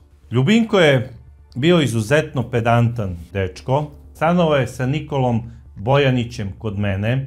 Za te 2 nedelje, odnosno 15 dana koliko su bili zajedno, nikada se nisu svađali. Međutim, ja sam odlučila da Nikoli dam otkaz zato što mi se nije dopalo to jer je prljao stalno moje krpare na podu koje sam držala u stanu i malinom. I nije mi se dopao zbog toga i posle 2 nedelje ja sam njemu dala otkaz. A što se tiče Ljubinka, ja sam ga zadržala u stanu jer je bio izuzetno pedantan i ja sam mu prala i košulje. Bilo je letnje vreme, ja sam mu prala košulje koje su sve bile sa kratkim rukavima i nisam primetila uopšte da ima dugmad za manžetne na košuljama. Ono što mogu da kažem da sam primetila da ima 2 odela, jedno je bilo zimsko od štofa i drugo je bilo letnje, grao boje od listera. I kako je gospođa Tomić rekla, Ljubinko mi se mnogo dopao kao dečko i odlučila sam da mu pronađem novog cimera. I čim sam isterala ovog mangupa koji mi se nije sviđao, bez obzira što ga Ljubinko hvalio kako je on mnogo dobar student i đak, mene to nije zanimalo i dovela sam u Ljubinkovu sobu kao cimerku jednu mladu, poštenu devojku koja je već zašla u 20. I moram da kažem da su se oni izuzetno lepo slagali. I ta devojka se zvala Ruža. E sada, kada su gospođu pitali da li bi ona mogla da prepozna neki Ljubinkov nož od stavljenih na stolu, ona je rekla, ja nikada nisam Ljubinka videla sa nikakvim nožem i znam da je imao orman svoj, ali nije me interesovalo šta drži posebno dole u svojim fiokama od alata. Ono što znam, to sam rekla da je imao 2 odela. Policija je obavila razgovor i sa Ružom. Ruža je rekla da je ona sa Ljubinkom bila malte ne kao sestra, da je bio fin kao devojka, ali da se nešto oni puno i nisu sretali, s obzirom da je ona radila, različito im je bilo radno vreme, oni su se slabo viđali nikada ga nije vidjela kada je on popravljao recimo te radioaparate i nije imala apsolutno prilike da vidi nikakav nož u Ljubinkovim rukama. I dodala je i ovo. Koliko ja znam, u tom periodu Ljubinko se hranio po nekim studentskim menzama ili u firmi gdje je radio. Policija je na kraju obavila razgovor i sa Ljubinkovim cimerom Nikolom Bojanićem. I kada su ga pozvali na informativni razgovor, dečko se odmah javio, rekao je sve najbolje o Ljubinku, u smislu da se oni nikada nisu svađali, da su bili skoro 3 godine zajedno po raznim stanovima i onda je naveo sve stanove gdje su bili zajedno. Rekao je da je Ljubinko stalno nosio sa sobom taj neki svoj orman, da je imao alat sa kojim je popravljao radioaparate i rekao je da je imao i svoj nož kojim je često sekao razne žice, kablove i naravno uvrtao je neke šrafove po potrebi. A sekao je po potrebi i hleb, kada bi se hranili u stanu. Na pitanje policije da li bi on mogao da prepozna taj nož, on je rekao kako da ne, jer pre svega ja sam po struci mašinski tehničar, znam kako se prave noževi, znam da je to urađeno jako loše, izuzetno je loše sečivo i ima specifičnu dršku. Drška je drvena sa nekim crvenim dodacima i ojačana je nekom mesinganom alkom napred kako se drška ne bi odvojila od sečiva. I tu alku je Ljubinko doneo iz firme gde radi. I kada su mu pokazali 8 noževa koji su bili na stolu, Nikola je rekao to je ovaj nož. Odlično znam da je to taj nož i znam da mu fali mali deo sa vrha. I to je taj nož, to je Ljubinkov nož koji je on lično napravio tamo u firmi gde radi. Posle ovoga policija je imala dovoljno razloga da uhapsi Ljubinka Točilovca. U tom trenutku, kada je policija dobila nalog od tužilaštva i od suda, Ljubinko se nalazio u svojoj firmi gde je radio u prvoj smeni. To je zapravo Grafika Remont. Policija je tamo poslala Maricu i na opšte iznenađenje svih ljudi koji su tamo radili u smeni, po drugi put policija hapsi njihovog kolegu, magacionera i radnika, a takođe i čoveka koga su smatrali politički jako bitnim u svojoj firmi, jer bio je predsjednik komunističke omladine Grafika Remonta. Smatrali su ga jednim od najboljih radnika. Policija ga hapsi ni manje ni više nego pod optužbom za ubistvo, kako su rekli pravniku Grafika Remonta. Po hapšenju Ljubinka Točilovca određen mu je istražni zatvor. Istražnici su počeli da obrađuju Ljubinka kako bi saznali sve o događaju koji je vezan za smrt advokata Sotirovskog. Ljubinko je u početku ćutao, branio se ćutanjem, dobio je on advokata i po službenoj dužnosti i na prvom isleđivanju 8. aprila 1967. godine Ljubinko je priznao da je ubio advokata Sotirovskog i rekao je motiv i razlog. I rekao je da se sreo sa advokatom Sotirovskim negde posle podneva, dogovorili su se da uveče negde oko 8 časova Ljubinko dođe u njegov stan kako bi razgovarali o nekim problemima koji su imali između sebe. Mada da advokat Sotirovski nije zapravo ni znao šta želi Ljubinko od njega. Sada, po Ljubinkovoj priči, on je taj sastanak ugovorio kako bi ubedio Milorada da se razvede od Ljubice, jer on mnogo voli njegovu ženu, a i ona njega, a Ljubica se njemu navodno žalila da on maltretira Ljubicu i da on hoće da prihvati Ljubicu sa njihovom decom i da će se brinuti o njima kao o svojoj deci. I najverovatnije je da on njemu to tada i nije rekao pred Albanijom, nego to je planirao da kaže sigurno uveče, a mislim da to uopšte i nije planirao, jer po onome kako je krenuo posle na taj sastanak, on je krenuo sa 2 noža i sa nekim valjkom metalnim, odnosno bolcnom. Imao je nameru da ubije Milorada Sotirovskog iz ljubomore. Odnosno, kako je posle u drugoj izjavi rekao, pošto je on ranije sa Ljubicom dolazio u taj stan, znao je kako se ulazi, hteo je da ubije Milorada Sotirovskog kako bi oslobodio Ljubicu od nasilnog muža, zato što je ona trpjela tiraniju od njega, i ona i njihova deca. I da se nadao da će kasnije, kada Ljubica bude bila slobodna, da se ona uda za njega.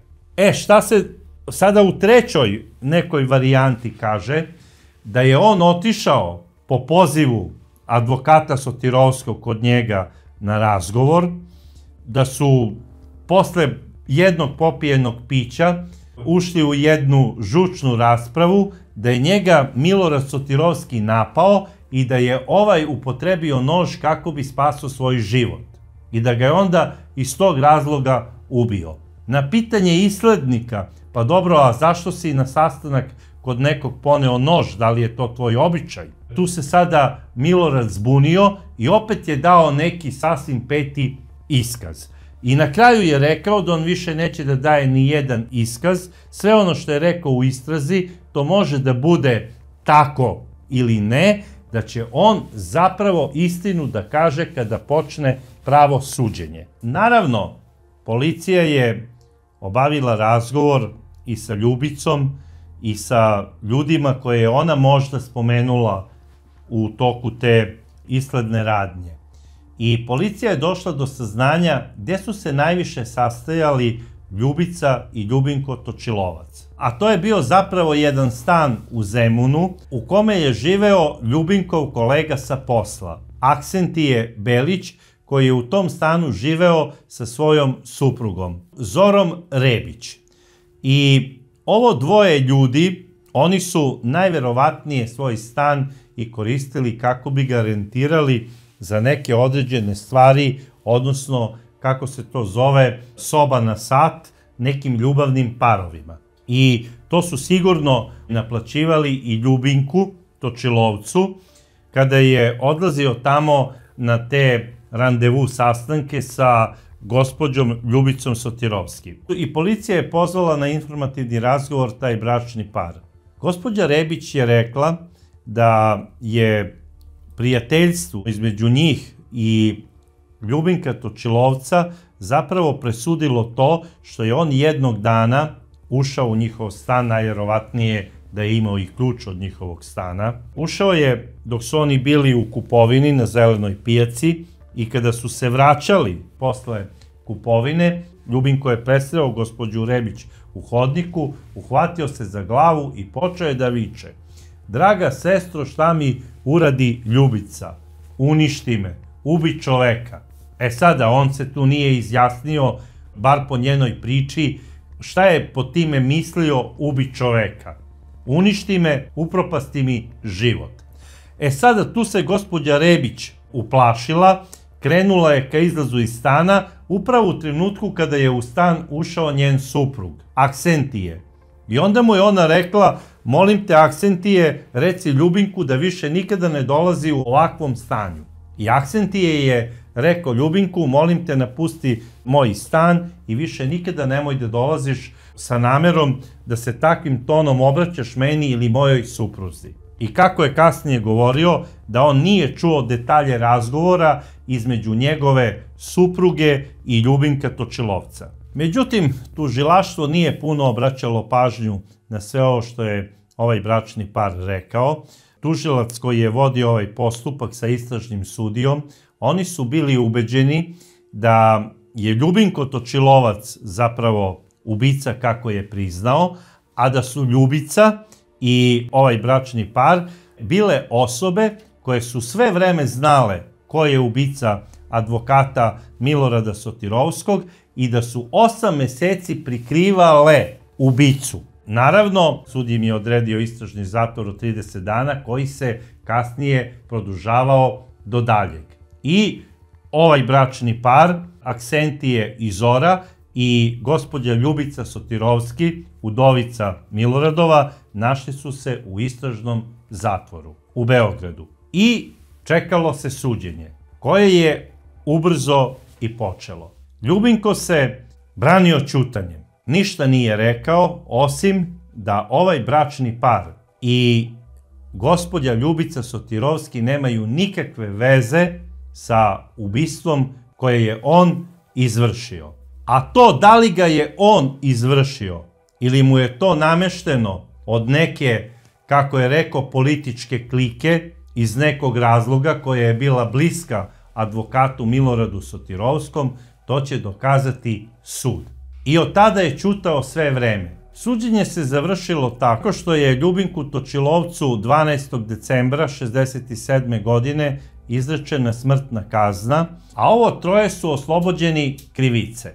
Međutim, ono što je bitno, pri kraju ovog suđenja, negde u oktobru mesecu, Ljubinko Točilovac je stupio u kontakt sa čuvenim advokatom Veljkom Guberinom. Naravno, Veljku Guberini je bilo jako malo vremena da organizuje dobru odbranu. Mnogo toga je propušteno u tom prvom suđenju. Smrtna kazna je po njemu bila prestroga. Uložio je odmah žalbu Vrhovnom sudu Srbije. Tražio je čak i ponavljanje sudskog postupka. Tvrdeći sve vreme tog prvog suđenja da je Ljubinko Točilovac najverovatnije angažovan ili izmanipulisan od strane Ljubice Sotirovski kako bi ubio njenog supruga, koga je ona htela da se otarasi zato što ju je maltretirao godinama i koga je smatrala tiraninom.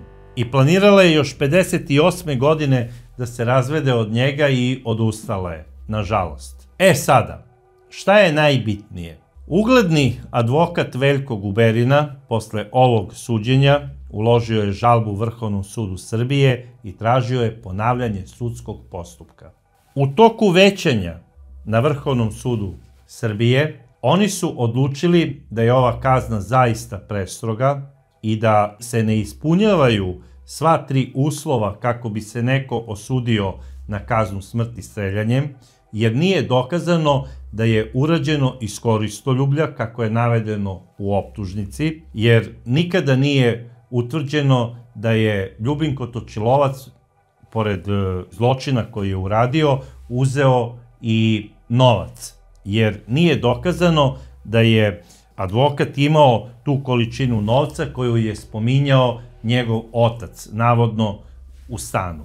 Sada, u toku prvog suđenja, kada su pitali Ljubicu Sotirovski da li je ona ikada mogla da posumnja da bi njen ljubavnik Ljubinko Točilovac bio ubica, ona je rekla ne, ja čak mislim da je on ubijen zbog neke osvete od strane nekih ljudi, a možda i zbog toga što je bio u vezi sa jednom maloletnom devojkom. I svašta nešto je tu uzeto u obzir i Vrhovni sud Srbije je doneo odluku da se suđenje Ljubinku Točilovcu ponovi. I to se i desilo u istoj palati pravde, odnosno vraćeno je na prvostepeni postupak u Okružni sud u Beogradu i kreće suđenje. Međutim, sada imamo suđenje sasvim drugačijeg tipa. Ima samo jedan okrivljeni čovek za ubistvo. To je Ljubinko Točilovac, a ljudi koji su bili optuženi u prethodnom postupku, oni se sada pojavljuju samo kao svedoci. I to upravo protiv Ljubinka Točilovca. Međutim, ono što je jako bitno, to je da je prvo suđenje bilo zatvoreno za javnost. A sada, lično po insistiranju Ljubice Sotirovski, ona je tražila da drugo suđenje bude javno, otvorenog tipa i da može da prisustvuje svako od građana, što je sud i prihvatio. I prvo suđenje je zakazano za decembar mesec 1968. godine i trajalo je do 25. februara 1969. godine. Ovo suđenje je bilo spektakl sam za sebe, zato što takvo suđenje do tada nije održano u Beogradu. Novine su pre toga pisale i objavljivale slike. Pisalo se o velikoj ljubavnoj aferi. Pisalo se o čoveku zločincu koji je ubio svog suparnika samo zato što nije mogao da podnese da ima suparnika u svojoj vezi, pa čak i ako se radi o venčanom mužu njegove ljubavnice.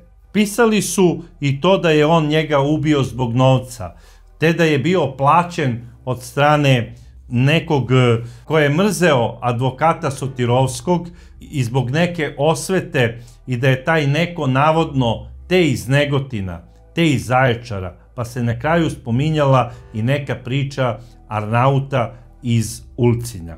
Svašta su pisale novine, ali kada je krenulo suđenje, ono što je bitno, sada je Točilovac imao dobrog advokata i ovog puta apsolutno nije bio rešen da ćuti, naprotiv bio je rešen i bio je raspoložen da priča. Kada bi mu sudija dao reč, prosto čovek nije mogao da ga zaustavi. Tužilac u ovom drugom postupku bio je Jovan Kemeneš. Presedavajući veća petorice bio je sudija Lukić, a porotnici u veću petorice bili su Petar Životić, radnik GSP-a, Nikola Branković, penzionisani oficir, Nikola Cvetojević, penzioner i Radmila Živković, istražni sudija okružnog suda. Točilovac se na ovom suđenju pojavio kao neka maltene filmska zvezda. Pojavio se onako vrlo samouvereno, obučen u jedno predivno odelo, nosio je ispod miške jedan onako klaser, odnosno jednu veliku fasciklu crvene boje u kojoj je držao neke sveske i neke predmete za koje je smatrao da su mu jako bitni i onako je sve nekako posmatrao sa dozom nekog prezira i uopšte nije odavao utisak čoveka koji se zbog nečega kaje ili kao čoveka koji je nepravedno optužen. Sala okružnog suda u Beogradu bila je prepuna. Tu su došli ljudi iz sveta filma, došli su neki pesnici, neki književnici, bilo je puno novinara. Na suđenju je bio prisutan i reditelj Žika Mitrović i kada su ga novinari pitali da li možda planira da napravi seriju ili film u vezi ovog suđenja, on je rekao ne znam, vidjet ćemo, ako bude bilo potrebe za tim, zašto da ne. Naravno, reditelji neće nikome da odaju svoje ideje šta planiraju da rade, to je poslovna tajna, to je sasvim normalno. Kada je ušao Točilovac, tu je bilo ono fotografisanje kao da je ušla neka filmska zvezda. I on je čak u jednom trenutku počeo i da se ponaša kao zvezda. Na ovom suđenju Točilovac maltene je sve porekao što je rekao na prvom suđenju. I sve ono što je rekao u istrazi, on je negirao. Rekao je čak da on zapravo Milorada Sotirovskog nikada nije poznavao. Sa nekom dozom ironije je rekao šta to treba da znači ako sam bio ljubavnik njegove žene da sam morao da poznajem i Milorada Sotirovskog. Taj čovek mene nikada nije zanimao. Mene je zanimala samo ljubica koju sam voleo. Znao sam da ima 2 dece i da ima muža. Kako je on izgledao, ja to stvarno ne znam. Na pitanje advokata porodice ubijenog Milorada, da li je on nekada video Milorada Sotirovskog, on je rekao ne, ja njega nikada nisam video. Advokat ga onda pita, a da li si ti nekada bio u njihovom stanu, odnosno u stanu pokojnog Milorada? Kaže da, svega 5 puta. Gde si bio u tom stanu, u kojoj sobi si bio? On je rekao to je bio dnevni boravak. Da li se sećaš nekog komada nameštaja i da li si možda tamo video veliku uravnjenu sliku advokata Sotirovskog slučajno? Kaže ne, mene to apsolutno nije zanimalo. E sada, ono što se postavlja pitanje, kada neko uđe u nečiji stan, pogotovo kada ulazi u stan svoje ljubavnice za koju vi znate da ona ima supruga i da on svakog trenutka može da se pojavi. Vi nekako nesvesno gledate po stanu šta se sve gde nalazi. Da biste znali na kraju krajeva gde da pobegnete i gde da se sakrijete u određenom trenutku. Takođe je nenormalna priča da ako u stanu ima uramljena slika vlasnika kuće, odnosno muža vaše ljubavnice, da vi ne pogledate sa nekom znatiželjom tu fotografiju. To je nemoguće i to je laž. On je morao da zna kako izgleda Milorad Sotirovski. I tu je odmah u samom startu slagao. I sada ga lepo pita advokat, dobro, ako vas apsolutno nije zanimao emotivni partner, odnosno suprug vaše ljubavnice, zašto ste onda pratili Ljubicu i njenog emotivnog partnera doktora Borovića? Zašto ste prikupljali informacije o tom doktoru? Sa kim je po izjavi tog advokata Ljubica navodno ušla u emotivnu vezu posle smrti svoga supruga? Međutim, kao što je sama Ljubica rekla, ona je još u proleće, znači pre smrti supruga, 66. godine ušla u emotivnu vezu sa doktorom Borovićem. I sada Točilovac kaže, to nema nikakve veze sa ovim što sam rekao, ja sam pratio Ljubicu da vidim sa kim je ona možda u emotivnoj vezi, kako bi bio načisto s njom, da znam da li ona nešto ozbiljno planira sa mnom ili ne, i to sa ovim što sam rekao nema nikakve veze. A na kraju krajeva to u vezi doktora Borovića, to sam rekao ranije u onim zapisima i to je ta priča i stojim pri tome. A dobro znamo da je na početku samog suđenja, ovog drugog suđenja, rekao da ne priznaje ništa što je rekao u zapisnicima iz prethodnog suđenja. I sada nastaje totalni haos. Čovek je apsolutno kontradiktoran. Toliko kontradiktoran da te stvari koje je on gužvao u toj njegovoj priči nije mogao da pegla dobro ni jedan genije advokature kakav je zapravo bio Veljko Guberina. Mada ja mislim da je ovde krenula ta američka fora pripreme optuženih, odnosno okrivljenih, optuženih od strane svojih advokata. Počeli su da ih pripremaju u hollywoodskom fazonu, jer u tom periodu počinje i suđenje Šefki Hodžić. I sada druga advokatska kancelarija, koja je bila u rangu isto Veljka Guberine, pravi filmsku zvezdu od Šefke Hodžić. Isto tako sada Veljko Guberina od Ljubinka Točilovca pravi filmsku zvezdu. Znači, oblači ga kao Alena Delona, kupuje mu kompletnu garderobu. I ono što je najbitnije, rukovode se nekim stilom odbrane u smislu rekao sam, nisam rekao. To što sam rekao može da bude, ali ne mora da znači. Ono što sam sve juče rekao, to nije istina. Ali molim vas, stavite u zapisnik da prilikom isleđivanja mene policija nije tukla. I onda ustaje tužilac i kaže, dobro, sada nam objasnite ovde svima nama da li vas je policija tukla i fizički zlostavljala ili nije. Jer ste na prvom suđenju izjavili da sve što ste rekli u istrazi, rekli ste pod fizičkom i psihičkom torturom. Točilovac je onda rekao, onako se malo zbunio, i onda je rekao, da, to sam rekao, ali nisam mislio da su me tukli, nego su me samo psihički maltretirali i pretili su da će da me tuku. E sada, tu u jednom trenutku uskače Veljko Guberina koji mu postavlja neka pitanja kako bi iščupao stvari i poziva neke svedoke kako bi od njih uzeo izjave, odnosno kako bi ih pred sudom na neki način posle 2 godine prikazao kao lažove iz onog prvog suđenja. Odnosno, hvatao ih je na neke cake i da li ste sigurni ovo, da li ste sigurni ono, unosio im se u lice i teatralno se ponašao kao da je u pozorištu. A neki novinari iz tog perioda, koji su onako sve to gledali sa strane i koji su prvi put imali prilike da prisustvuju ovakvom jednom suđenju kod nas u tadašnjoj Jugoslaviji, stekli su utisak da je advokat Veljko Guberina malte ne bio zaljubljen u Ljubinka Točilovca. Jer oni su do ovog zaključka došli iz sledećeg razloga. Veljko Guberina je tada u tom periodu važio za advokata kome niste mogli da kažete dobar dan ako mu ne date 1.000.000 starih dinara. Da bih vam pojasnio, 3 miliona je koštao Fića. Znači, ako hoćete da ga angažujete za nešto, uđete u njegovu kancelariju i kažete dobar dan, vi ste Veljko Guberina, on kaže da, prvo mu date 1.000.000 starih dinara i onda vas on sasluša u čemu je vaš problem. I onda vas zastupa.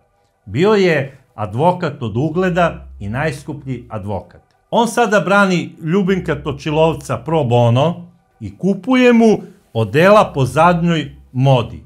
Znači, mura odelo, cipele najluksuznije, kravata Brioni, sat na ruci švajcarski i parfemi skupi. U jednom trenutku ljudi kažu, dobro, mislim, ako ovaj čovek nema love, kako je ovako, mislim, obučen i čemu ovo? Jedino da je gospodin Guberina zaljubljen u njega. Guberina je na samom početku suđenja rekao čak i to. Ja ne samo da ću vas ubediti da Ljubinko Točilovac nije kriv, nego ću vam i dovesti pravog ubicu advokata Milorada Sotirovskog. Na kraju krajeva, moj branjenik ima i alibi. On je tog 21. jula 66. godine bio kod svojih roditelja na Ubu. Uopšte nije bio u Beogradu. I postoje krunski svedoci za to, pored njegovih roditelja i njegove najbliže komšije. I naravno, sud je tražio da se kao svedoci pozovu i roditelji Ljubinka Točilovca, kao i njegove komšije. Njegovi roditelji, Ljubinkovi roditelji, Miloš i Dostana, bez obzira što se radilo o starijim ljudima, delovali su baš onako seljački zbunjeno, kao da su se našli odjednom u nekom hollywoodskom filmu, što je za njih to naravno i jeste bio događaj, ne samo što se nalaze odjednom u centru pažnje svih tih ljudi, nego na kraju krajeva sudi se njihovom sinu koji je na prvom suđenju dobio smrtnu kaznu. I mogu samo da zamislim kako su se užasno osjećali roditelji Ljubinka Točilovca, Miloš i Dostana. Sada, da li su oni bili pripremljeni od strane advokatskog tima Veljka Guberine ili su oni govorili istinu, ostaje misterija. Međutim, ono što neko misli da je istina, ona može da se, ako je planirana od strane nekog zločinca koji planira savršeni zločin, može za nekoga da izgleda da je to baš takvo ubeđenje, da su oni ubeđeni da govore istinu, a zapravo služe samo kao alibi čoveku koji je planirao savršeni zločin. Naime, otac Miloš Točilovac, čovek koji je star 68 godina, koji ne čuje dobro, koji jedva stoji i kome je sud odobrio da da svoj iskaz sedeći, zato što je pre svega i invalidski penzioner, on je vrlo drhtavim i nesigurnim glasom počeo svoje svedočenje na ovom sudu. Nisam znao da je moj sin bio optužen za ubistvo. Ljubinko je došao jedne subote kod nas kući, na Ub. Ja sam ga zatekao kad sam se vratio s posla u polju. Majka mu je za to vreme dala čarapu koju je navukao preko zavoja na bolesnoj nozi. Sada, ovde je ono što je čudno, on je svog sina zatekao u julu mesecu, pokazivanju njegovom ličnom, pre samog događaja ubistva koji se desio 21. jula. Kako je on mogao uopšte i da zna da je njegov sin optužen za bilo kakvo ubistvo? Tu je malo sada neka igra reči, najverovatnije dobro nepripremljenog čoveka sa sela. Pa se on malo zbunio. Koliko je puta odlazio u Beograd na previjanje? Ne sjećam se. 2 ili 3 puta. U koje je dane odlazio u Beograd? Da li se toga sećate? Ne sjećam se.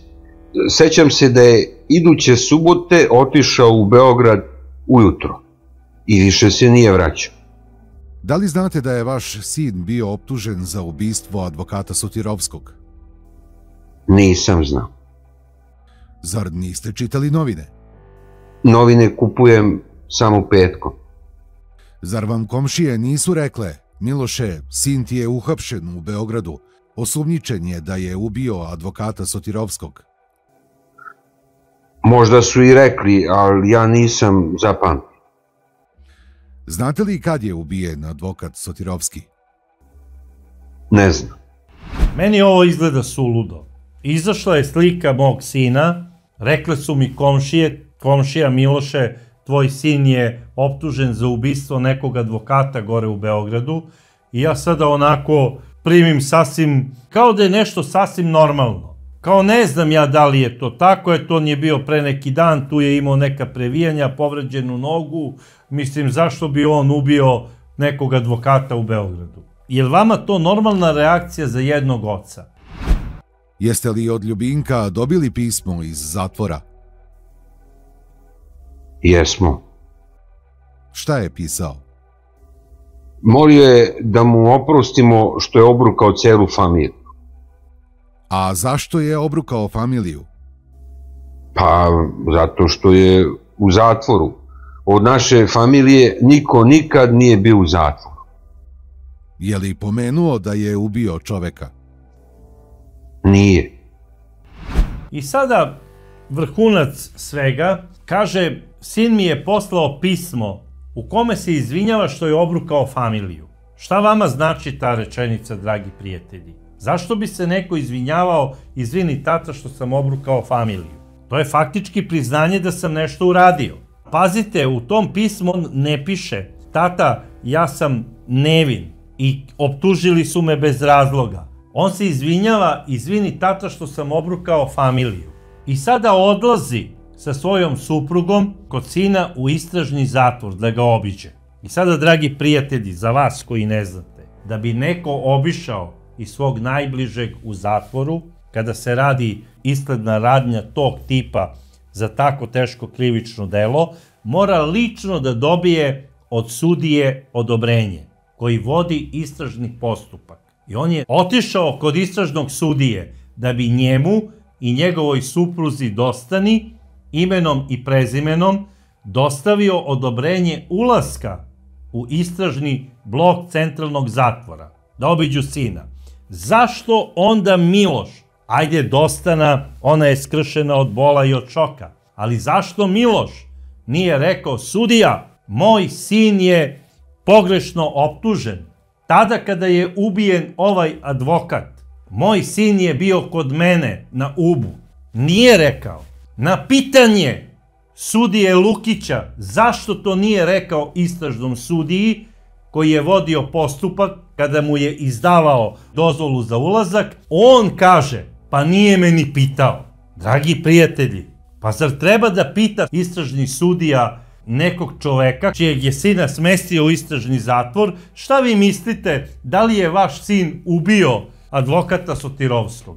Nije ni dužan da ga pita. Zašto nije tada Miloš rekao, sudija, ogrešili ste dušu, nevinog čoveka držite u zatvoru, ne zato što je moj sin, nego što je nedelju dana spavao svake noći u mojoj kući, imao je povređenu nogu, svedoci su i moje komšije, i da ih navede imenom i prezimenom.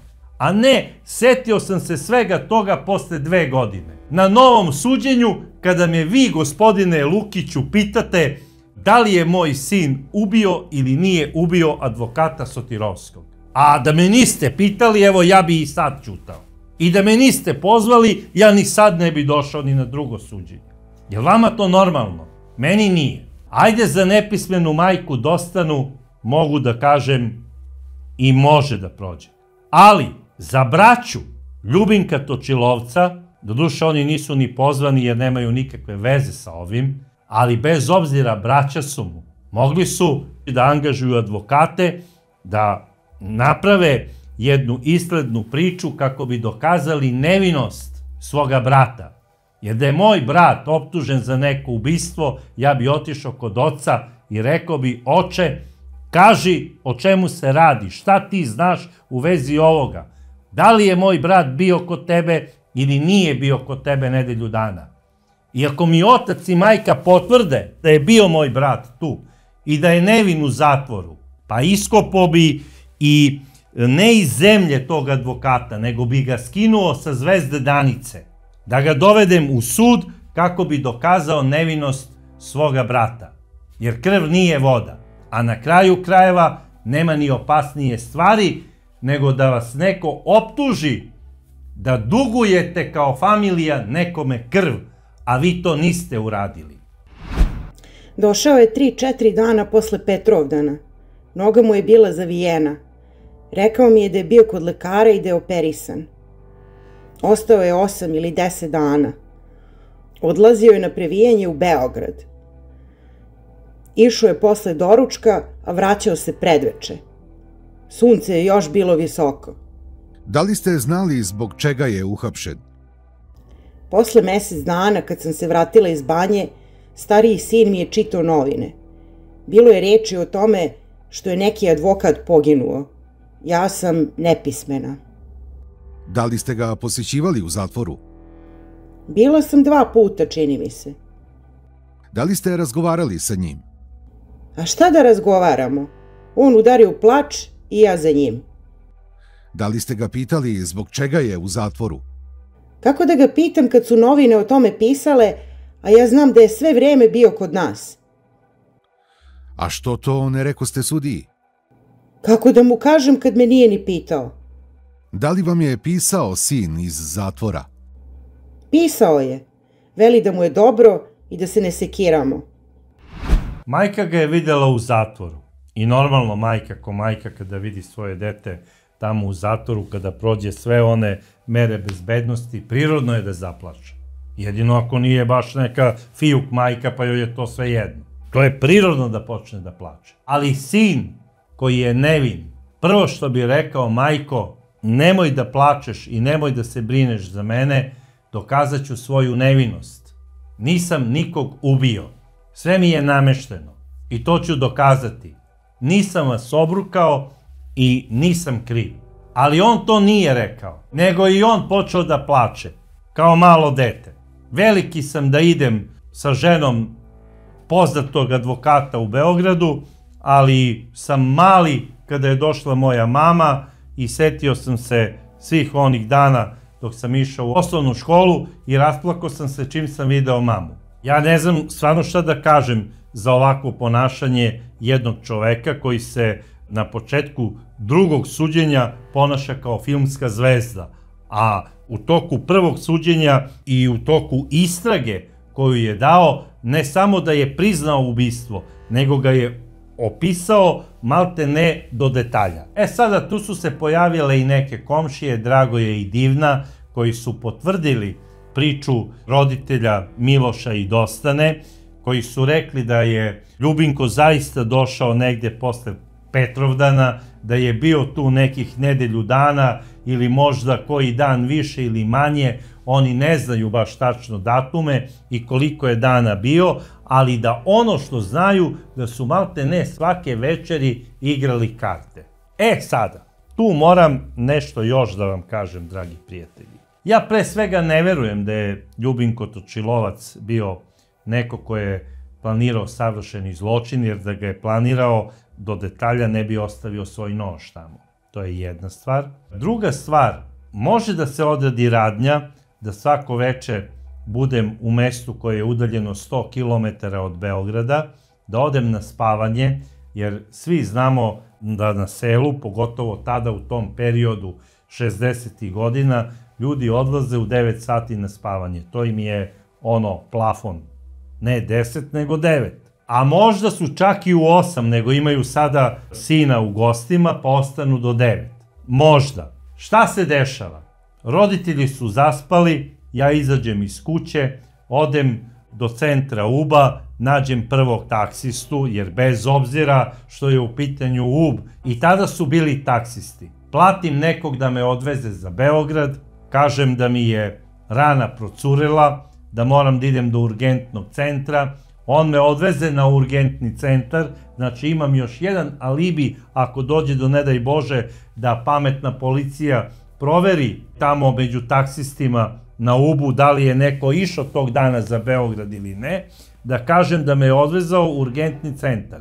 A šta ja radim posle toga? Ja posle toga uzmem drugi taksi i odem tamo gde sam planirao. Odnosno, do kuće određenog čoveka koga sam rešio da opljačkam ili ubijem. Ili možda ne baš do njegove kuće, nego do komšiluka. Postoji i ta mogućnost. Ja ne znam da li je policija tadašnja proverila da li je neka osoba taksijem putovala za Beograd ili ne, ali ja čisto sumnjam. Možda te večeri nisu igrali karte, možda su te večeri njegovi roditelji mnogo ranije otišli na spavanje, a ovaj je mnogo ranije krenuo za Beograd i došao u sam grad, jer ubistvo se desilo u četvrtak 21. jula. Ušao je u stan posle 8 časova, znači da je morao da krene u 7. Sve to nije nemoguće. Stari roditelji možda su u 6 sati onako umorni otišli da spavaju. Možda su oni otišli kod komši da igraju karte. Pomeša se tu neki dan, sreda, četvrtak, tačno sada oni znaju da li su svakog dana, utorkom ili četvrtkom, ko je kod koga bio.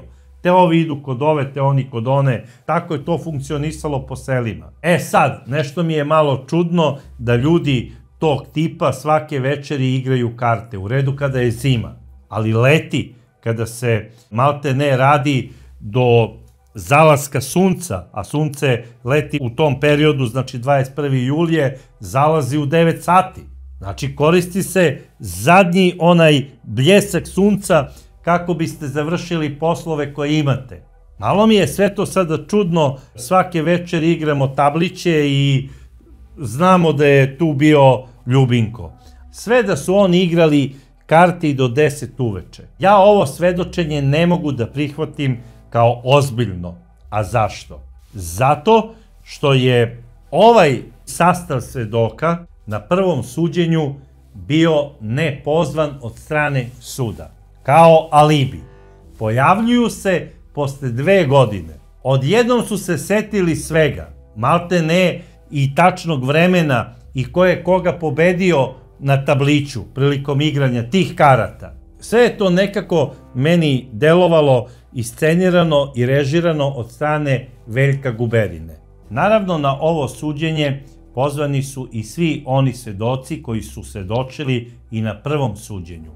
Između ostalih, pozvan je i Ljubinkov cimer Nikola Bojanić. I on je od reči do reči, bez obzira što je Veljko Guberina pokušavao da ga omete na svaki mogući način nekim neumesnim pitanjima i pomalo drskim i bezobraznim ponašanjem. Ovaj momak, koji je u međuvremenu postao diplomirani mašinski inženjer, on je ponovio od reči do reči što je rekao i na prvom suđenju.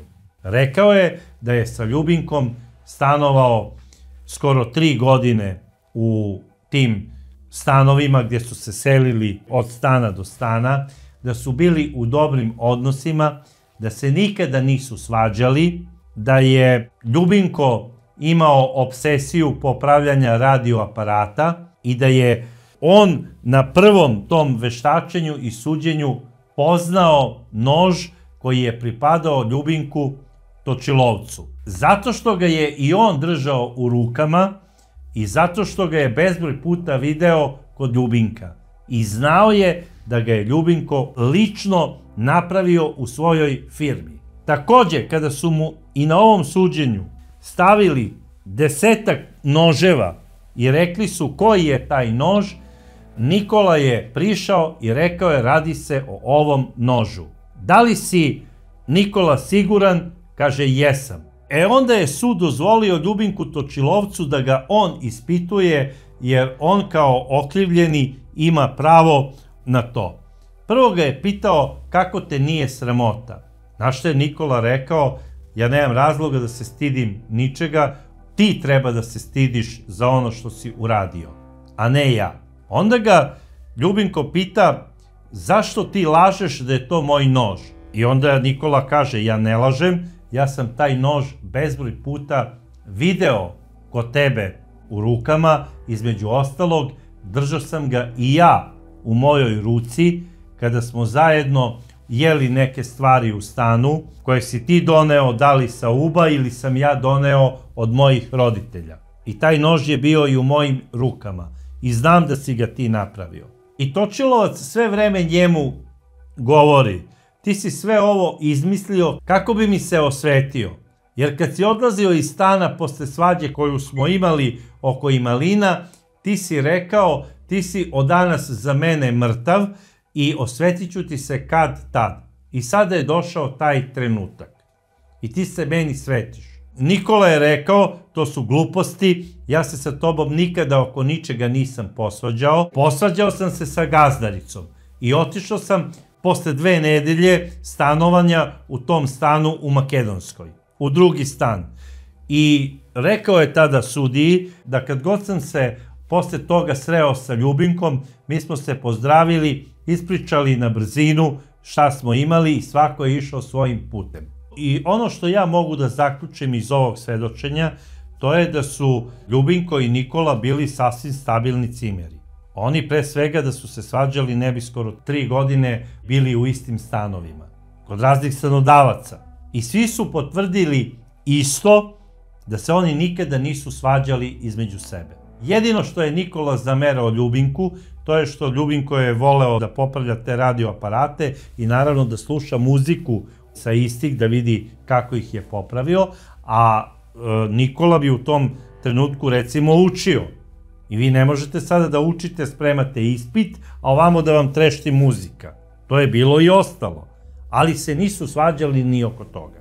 Drugo, Nikola je bio maksimalno tolerantan kada bi došla prijateljica Ljubinkova, kada bi došla Ljubica, Nikola bi reda radi posedeo tu nekih 5 ili 10 minuta, a onda bi ustajao i odlazio bi kao da traži neku skriptu za učenje od nekog svog kolege i ostavljao bi ih same. To pokazuje visoku toleranciju jednog mladića koji ima razumevanje prema svom cimeru i prema njegovoj zaljubljenosti u određenu damu.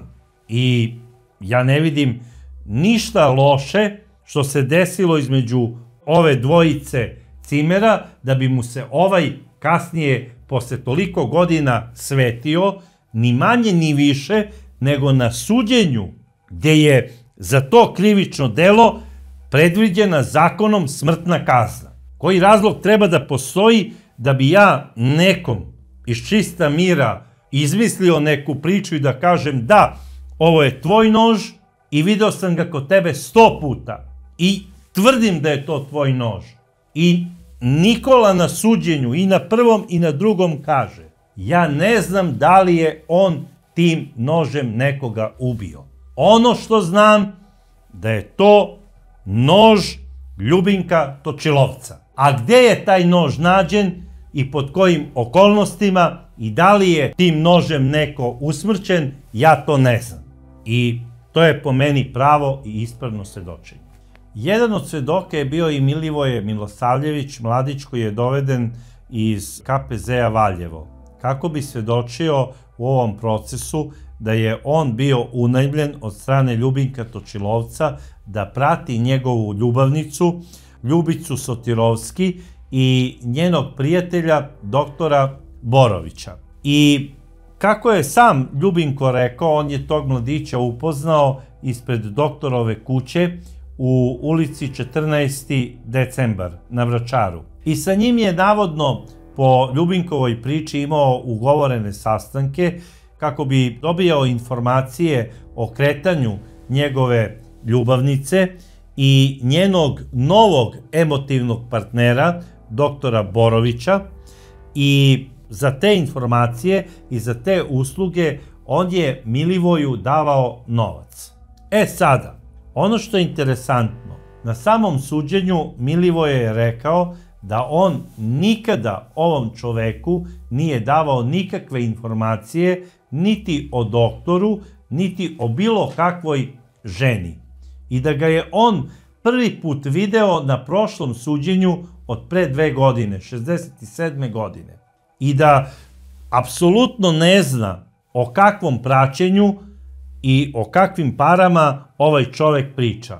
Na pitanje sudije Lukića, koje je uputio Točilovcu, on ga pita doslovce: Ljubinko, da li ste sigurni da se radi o ovom mladiću koga ste angažovali za praćenje doktora Borovića i vaše prijateljice Ljubice Sotirovski? Ljubinko kaže: da, to je taj mladić.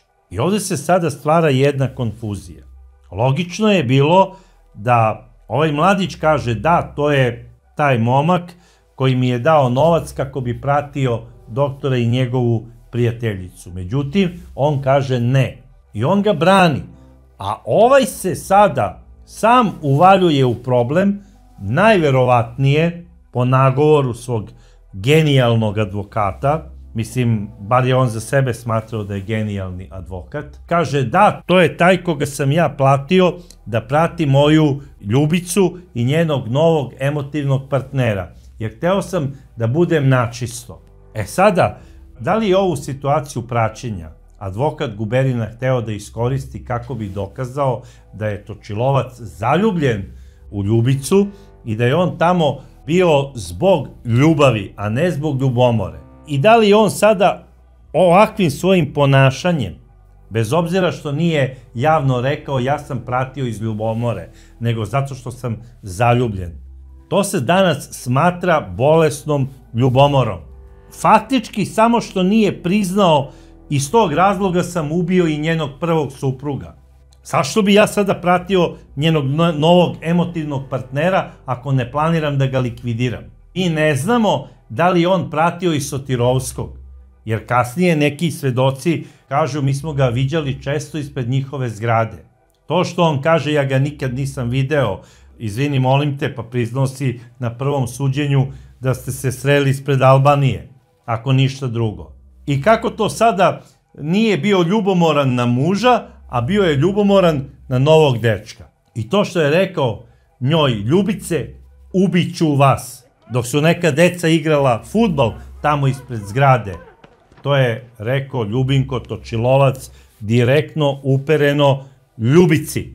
Malte ne da joj kaže: namestila si me da ubijem tvog supruga kako bi bila slobodna i da budeš u vezi samo sa mnom, a ti si sada našla novog ljubavnika doktora. I doslovce to kada je rekao ubiću vas, mislim da je to i mislio. A da li je sada Ljubica znala u tom trenutku da je njen bivši mladi ljubavnik ubio njenog bivšeg supruga, ili je to tek tad shvatila, to samo ona zna. Sud je nju zvanično oslobodio te krivične odgovornosti da je ona učestvovala na bilo koji način u organizaciji ubistva svoga supruga. I sada moram da kažem da svi koji su bili optuženi u vezi ubistva advokata Sotirovskog, oni su u prvom suđenju bili veštačeni od strane raznih stručnjaka, i psihijatara, i psihologa, i raznih sudskih veštaka. I na tom procesu, prvom, ovo troje su procenjeni da oni nemaju veze sa organizacijom i sa ubistvom advokata Sotirovskog, a za Točilovca su rekli da je sigurno on ubica. I pri tome su ostali do zadnjeg trenutka. U toku ovog drugog suđenja, radnici njegove firme Grafika Remont potpisali su peticiju. Preko 600 ljudi potpisalo je peticiju da se Ljubinko Točilovac oslobodi, jer oni su sigurni da on nije izvršio ovo krivično delo. I naveli su nekoliko razloga zašto smatraju da je on zapravo dobar čovek i da je on apsolutno za sve sposoban, samo ne da ubije. Na kraju krajeva na to suđenje došla je Ljubinkova i koleginica s posla iz firme i rekla je da Ljubinko Točilovac nije u stanju da ubije nikog. I objasnila je razlog zašto je ona sigurna da on nije sposoban da ubije nikog. I rekla je da je ona lično previjala prst Ljubinku Točilovcu, koji je on povredio na poslu. Kaže za Ljubinka, on je kao beba, on ne može da gleda sopstvenu krv. On kada vidi svoju krv i kada vidi krv uopšte, on pada u nesvest. Ja sam mu previjala prst nekoliko puta zato što nije hteo da ide na bolovanje. Isekao je prst i kad god bi pošla krv, on bi osjećao mučninu. I onda su ga drugovi zezali, pa kakav ćeš ti to vojnik da budeš kad te je strah od krvi. A Ljubinko Točilovac nije ni išao u vojsku. Najverovatnije iz tih nekih svojih strahova da slučajno ne vidi sopstvenu krv ili krv nekog drugog čoveka. Međutim, vidjet ćemo kasnije zašto upravo ovo svedočenje ne može da bude nikakav dokaz na sudu da on nije ubio advokata Sotirovskog. Jedan od glavnih svedoka na ovom suđenju trebala je da bude i Ljubica Sotirovski. Novine su danima pisale o njenom dolasku iz Pariza i naravno to je izazvalo veliko interesovanje kompletne javnosti. I došao je i taj utorak kada se Ljubica Sotirovski pojavila na ovom suđenju. Došla je iz Pariza, obučena kao prava dama, promenila je totalno svoj styling, bila je obučena u plavi elegantni kaput sa krznenim okovratnikom, takođe je imala plavu haljinu, plave lakovane cipele i plavu tašnu. Isto tako je i kosu ofarbala u plavo. Izgledala je kao prava dama koja dolazi iz sveta. Na kraju krajeva, sam taj njen dolazak i ulazak u sudnicu izgledao je kao da je pošla na neku filmsku premijeru, a ne na suđenje. Pre nego što se osvrnemo na njeno svedočenje, hteo bi da kažem svoje mišljenje o tome ko je Ljubica Sotirovski. Ljubica je provela skoro deceniju i po u braku, a da nikad nije doživela da je njen muž zagrli, poljubi, da joj donese kafu u krevet. Nikada nije doživela da je muž u javnosti drži za ruku ili da joj kupi cveće. Nikada nije doživela da je obasipa komplimentima i poklonima. Nije je čak nikada ni poljubio pred decom, niti joj je rekao nekada neku lepu reč, da je recimo voli. I ova žena je bila navikla na batine, batine i samo batine. A s druge strane, ona se susreće sa ženama drugih uglednih advokata i sa ženama drugih uglednih ljudi koji žive tu u tom kraju. To je znači centar Beograda. I ona vidi kako se muževi ponašaju prema ženama. I shvata da je ona zapravo jedna veoma, veoma nesrećna žena koja je promašila svoj život. I ona se najverovatnije razočarala u svog muža. Možda čak i totalno. Osim što ju je tukao, on je nju i varao. Dovodio je svoje ljubavnice kod njih u stan.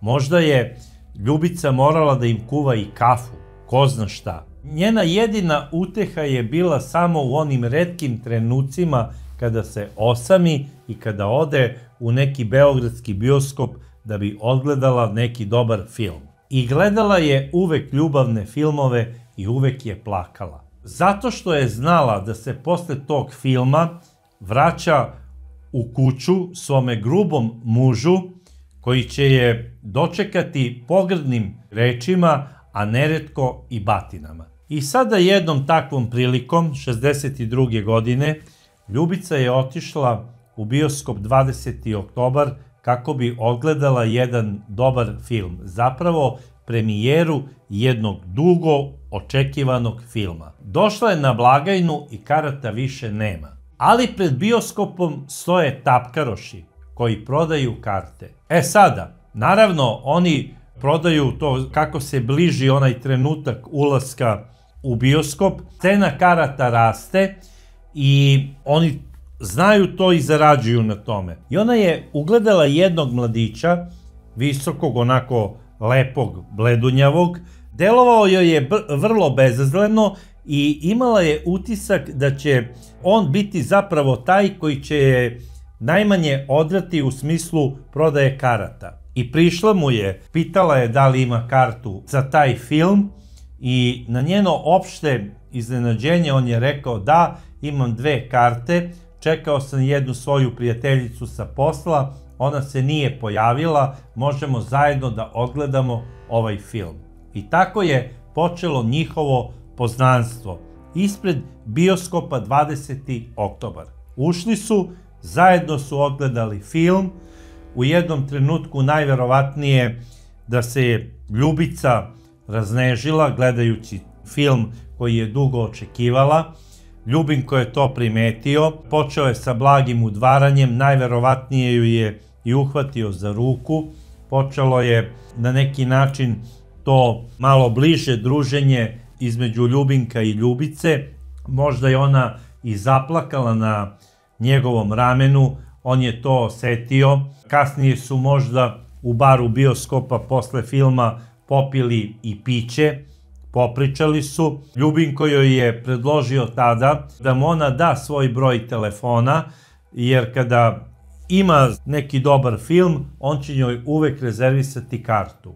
I rekao joj je maltene sve o sebi, da je on zaposlen u jednoj firmi u Zemunu, da je vanredni student i da na ovaj način dopunjuje svoj budžet, jer plaća stan i svašta nešto joj je ispričao, bio je krajnje iskren, jer na kraju krajeva Ljubinko je hteo da ostavi utisak čoveka koji ne zna da laže. A izgleda da je malo i želeo da se ona sažali na njega i uspeo je u tome. Ljubinko je bio 10 godina mlađi od Ljubice, bio je mlad, lep i jako joj se dopao. I bio je totalna suprotnost u odnosu na njenog muža. Ljubici se najviše dopalo što je on čist i uredan.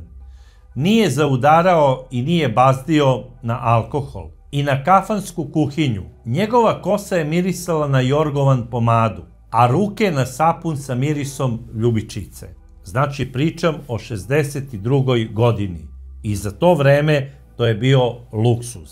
I gde je najviše Ljubinko kupio Ljubicu, to je kada su otišli do onog bara da popiju piće, on je naručio sok. I ona je pomislila, Bože, kako je ovaj mladić čist i neiskvaren i kako je on jedna čista duša. I usto još i ne pije alkohol, sjajno.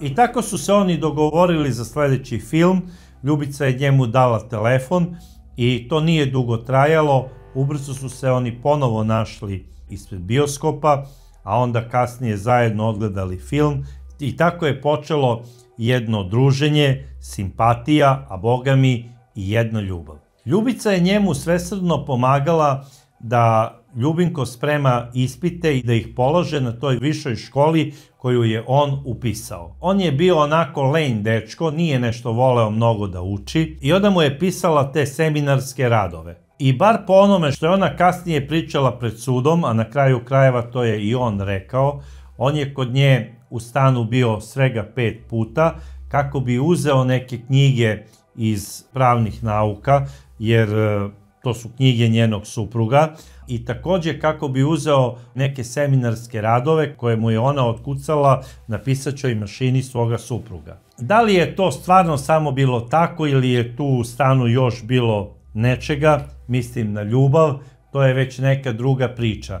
Međutim, ono što je sigurno, ovo dvoje mladih i lepih ljudi počeli su da se viđaju i u Ljubinkovom stanu, znači bez obzira gde god da je stanovao, tamo se pojavljivala Ljubica s vremena na vreme, a odlazili su i kod zajedničkih prijatelja u Zemun, kao što sam već rekao. Kako su i kasnije oboje rekli pred sudom, oni su retko imali prilike za pravu intimu, osim kada iznajme sobu kod Zore Rebić. E sada, na pitanje suda, ova žena kaže da ona sa Ljubinkom nije ništa ozbiljno planirala, da ga je volela, da je tu postojala ljubav, ali da ona ništa nije ozbiljno planirala u smislu plana da se uda za njega ili tako nešto. Jer bez obzira što je ova žena bila maltretirana od strane svog supruga, ona je to svesno trpela iz razloga što je najverovatnije na neki način ipak volela tog supruga, rodila mu je 2 dece, a osim toga on je njoj nudio sigurnost jer je dobro zarađivao. Bio je stambeno dobro situiran i nudio je budućnost njenoj deci.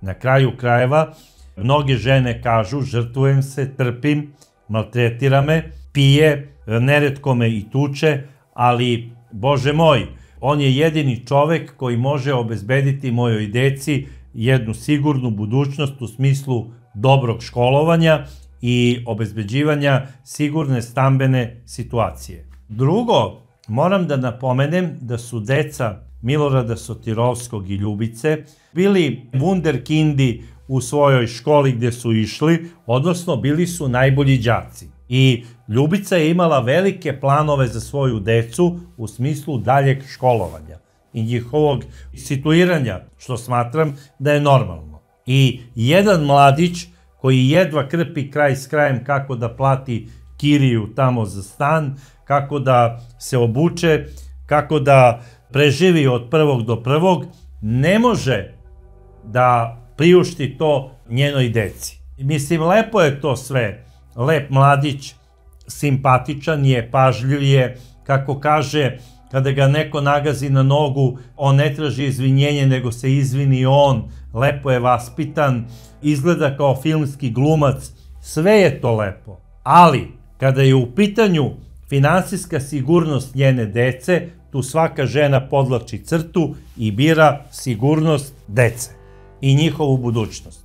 I smatram da je to normalno. Advokat Veljko Guberina je sve vreme suđenja pokušavao da izokrene svedočenje ove žene i da je maltene navede da ona pred sudom kaže kako je ona rekla Ljubinku da je njen muž tuče i kako je maltretirana od svog supruga. Najverovatnije sa ciljem kako bi opravdao postupak Ljubinka Sotirovskog.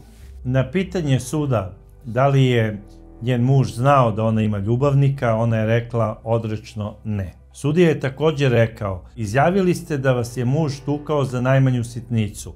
Ako je jelo prevruće, tukao vas je zato što je vruće. Ako je hladno, dobijali ste batine što je hladno. Mogu samo da zamislim kakve biste batine dobili da je znao za točilovca. U tom trenutku Ljubica je samo slegla ramenima, a iza nje se čuo maltene đavolski smeh Ljubinka Točilovca koji je kao kreten počeo da se smeje. Da to nije neki vaš revanš prema Točilovcu? Ne, nikakav revanš. Zašto bih ja optuživala Ljubu? Zašto?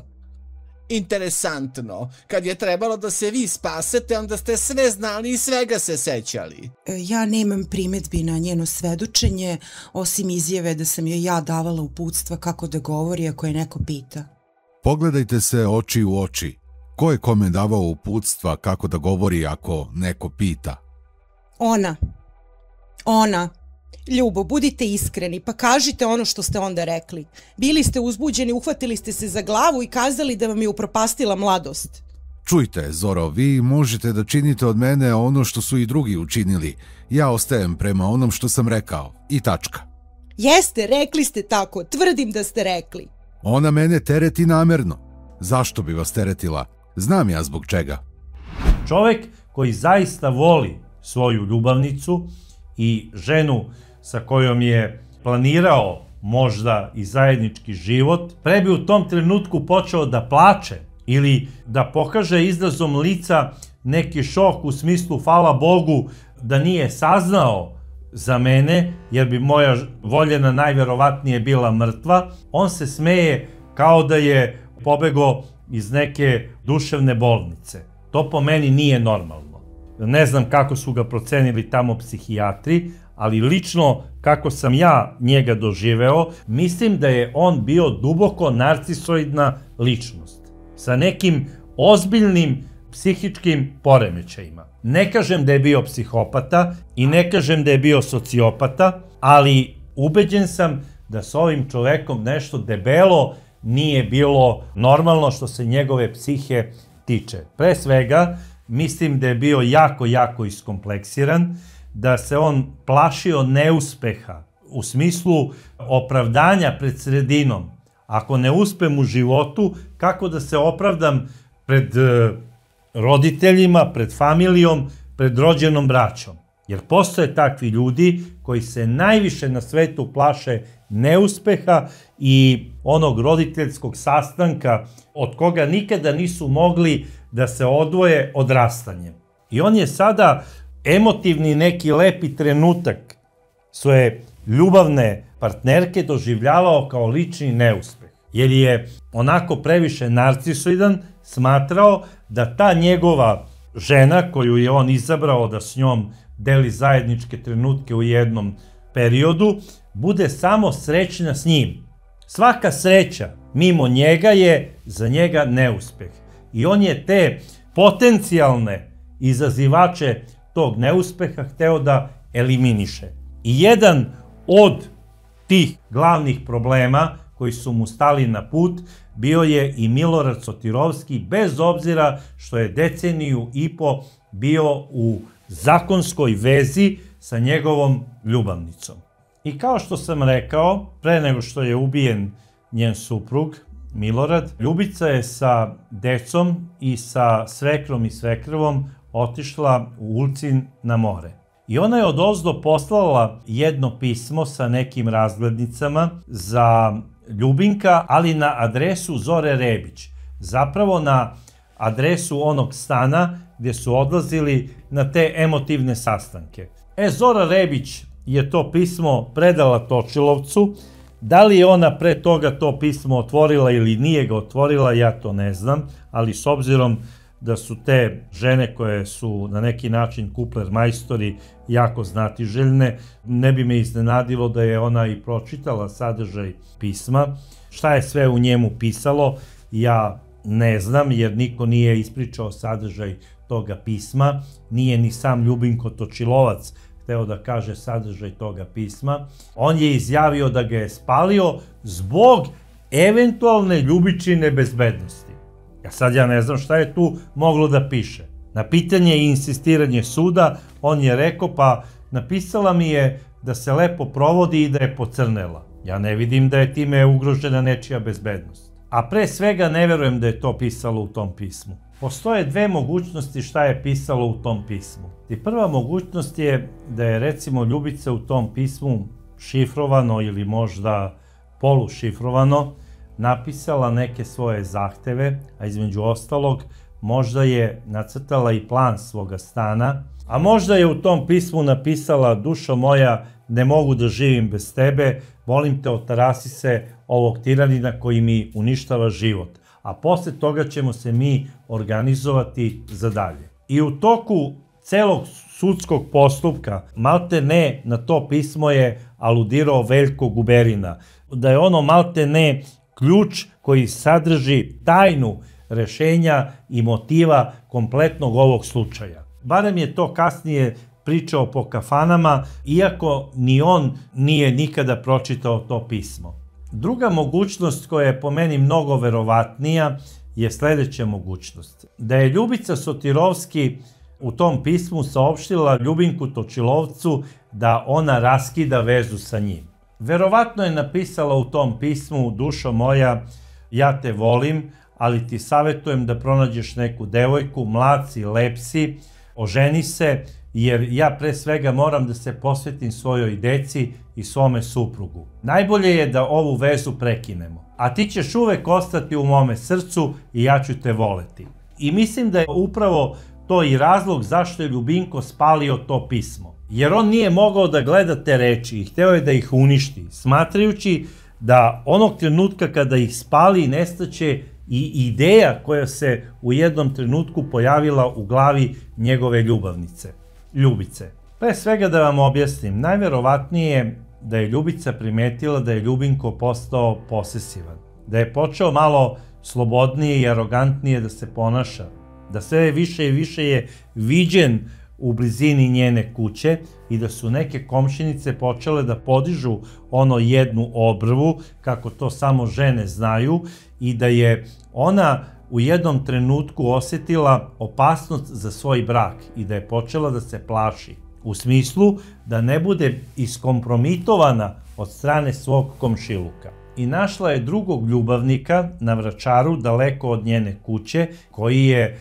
bio ostvaren čovek, bio je pre svega doktor. I mogla je uvek da se viđa s njim, pre svega zato što je imao slobodan stan, tamo gdje je živeo na Vračaru, imala je opravdanje kod svog supruga da odlazi po ovaj uput, po onaj uput, te ova kontrola, te ona kontrola. Jer taj doktor je radio u jednoj poznatoj beogradskoj klinici. I ona je započela svoju emotivnu vezu u proleće 66. godine sa ovim uglednim doktorom, međutim nije joj se ipak dopadao samo iz jednog razloga, to je zato što je i on bio sklon čaši.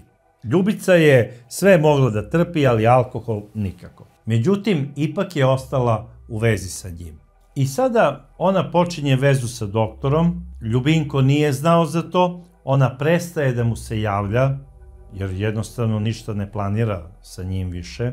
Ona odlazi pre mora u Bitolj, da provede tamo mesec dana sa decom, kod svoje svekrve i svekra, to je i rekla Ljubinku. I šta Ljubinko radi? On odlazi za Bitolj kako bi proverio da li ona slučajno tamo ima nekog, da li ima ljubavnika u Bitolju i da je to razlog njenog odlaska. I najverovatnije da se on i tamo raspitivao po kafanama ili ko zna već gde za nju, taj njegov boravak u Bitolju ostao bi totalno neprimećen od strane Ljubice Sotirovski, da to kasnije nije čula u toku prvog suđenja, jer ona nije znala za taj odlazak. Ljubinko se tamo uverio da ona tamo nema nikog i došao je do zaključka da je zapravo glavna prepreka u njihovoj vezi njen muž. I sada ljubomoran što njegova voljena Ljubica izbegava maltene susrete s njim, odlučuje da uradi nešto što je po meni sasvim suludo, glupo, smišlja plan kako će da je pozove u kuću svoje prijateljice Zore Rebić i da joj vrati njene slike. Sa nekakvom njegovom idejom da će to kod nje izazvati neko sažaljenje ili možda neku njenu grižu savesti prema njemu i kako će ponovo ona početi ljubavnu vezu sa njim. I taj susret se desio, ali ono što je Ljubinka razočaralo, nije se desio i drugi deo plana. Ta griža savesti kod Ljubice nije proradila i ona se apsolutno više nije zainteresovala za njega. To što je on plakao kada je video jao, sva si u crnini, propala si i tako dalje, pa kako može da izgleda udovica koja je u žalosti za svojim mužem, barem u javnosti.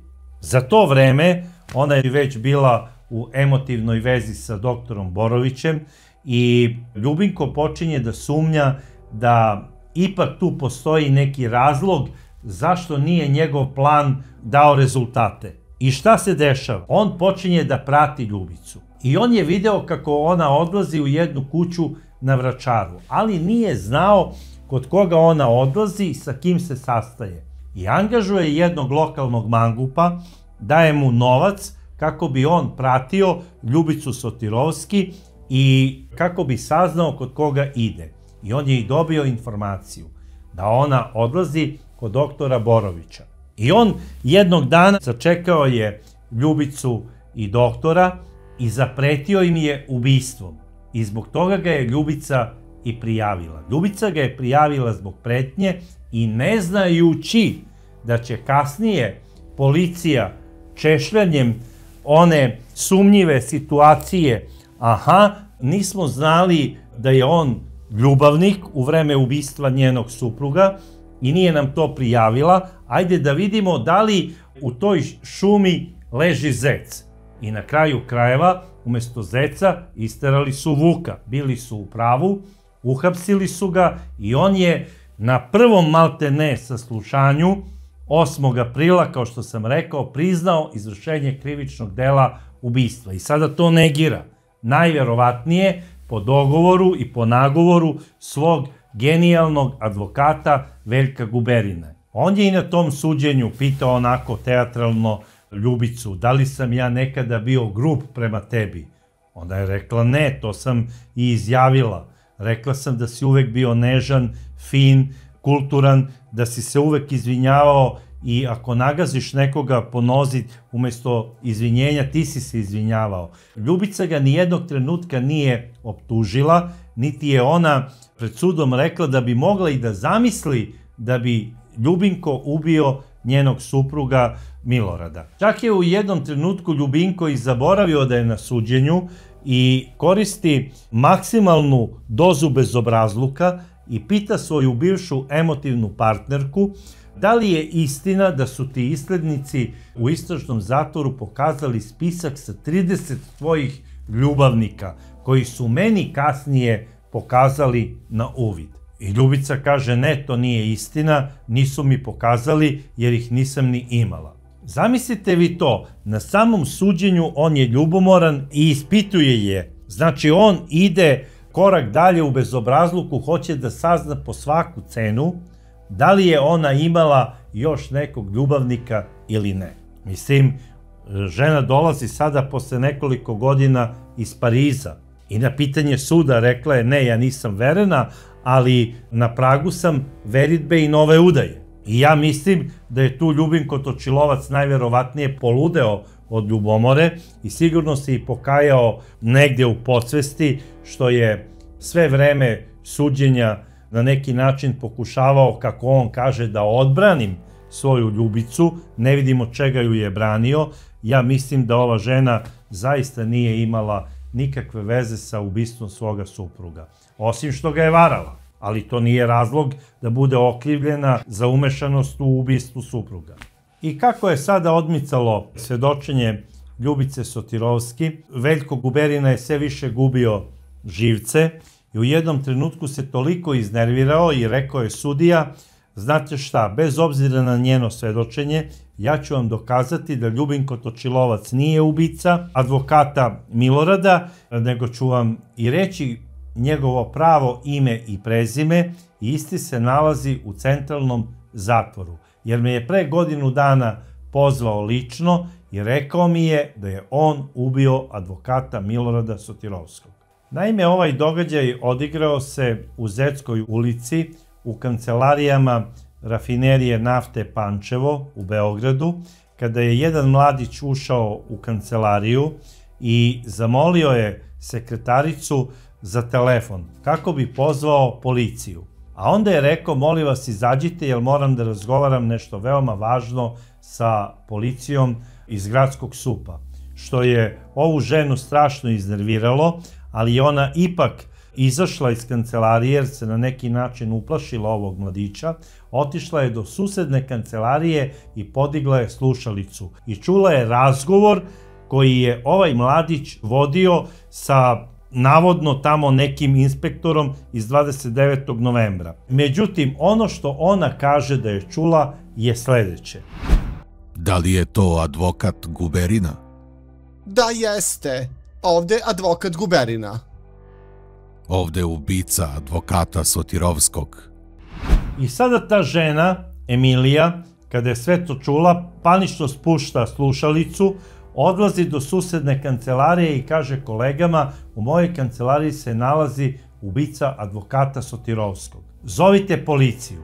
Kolege su to i uradile. Dok su čekali policiju, ovaj mladić je pokušao da pobegne kroz prozor, međutim isti su ga sprečili, zadržali su ga do dolaska policije i on je odmah sproveden do gradskog SUP-a, a samo posle nekoliko dana taj isti mladić je šetao ulicama Beograda. I naravno na to suđenje je dovedena kao svedok i pomenuta Emilija i ispričala je upravo ovo što sam vam ja ispričao i što ste čuli. A doveden je i taj mladić koji se zove Živan Janić. A ko je zapravo bio taj mladić? Po okazivanju psihijatra doktora Šternića, ovaj mladić je zapravo bio težak psihički bolesnik. I on je po tom dijagnozom bio već odavno upisan i evidentiran i u gradskom SUP-u, a bogami i u zatvorskoj bolnici u centralnom zatvoru.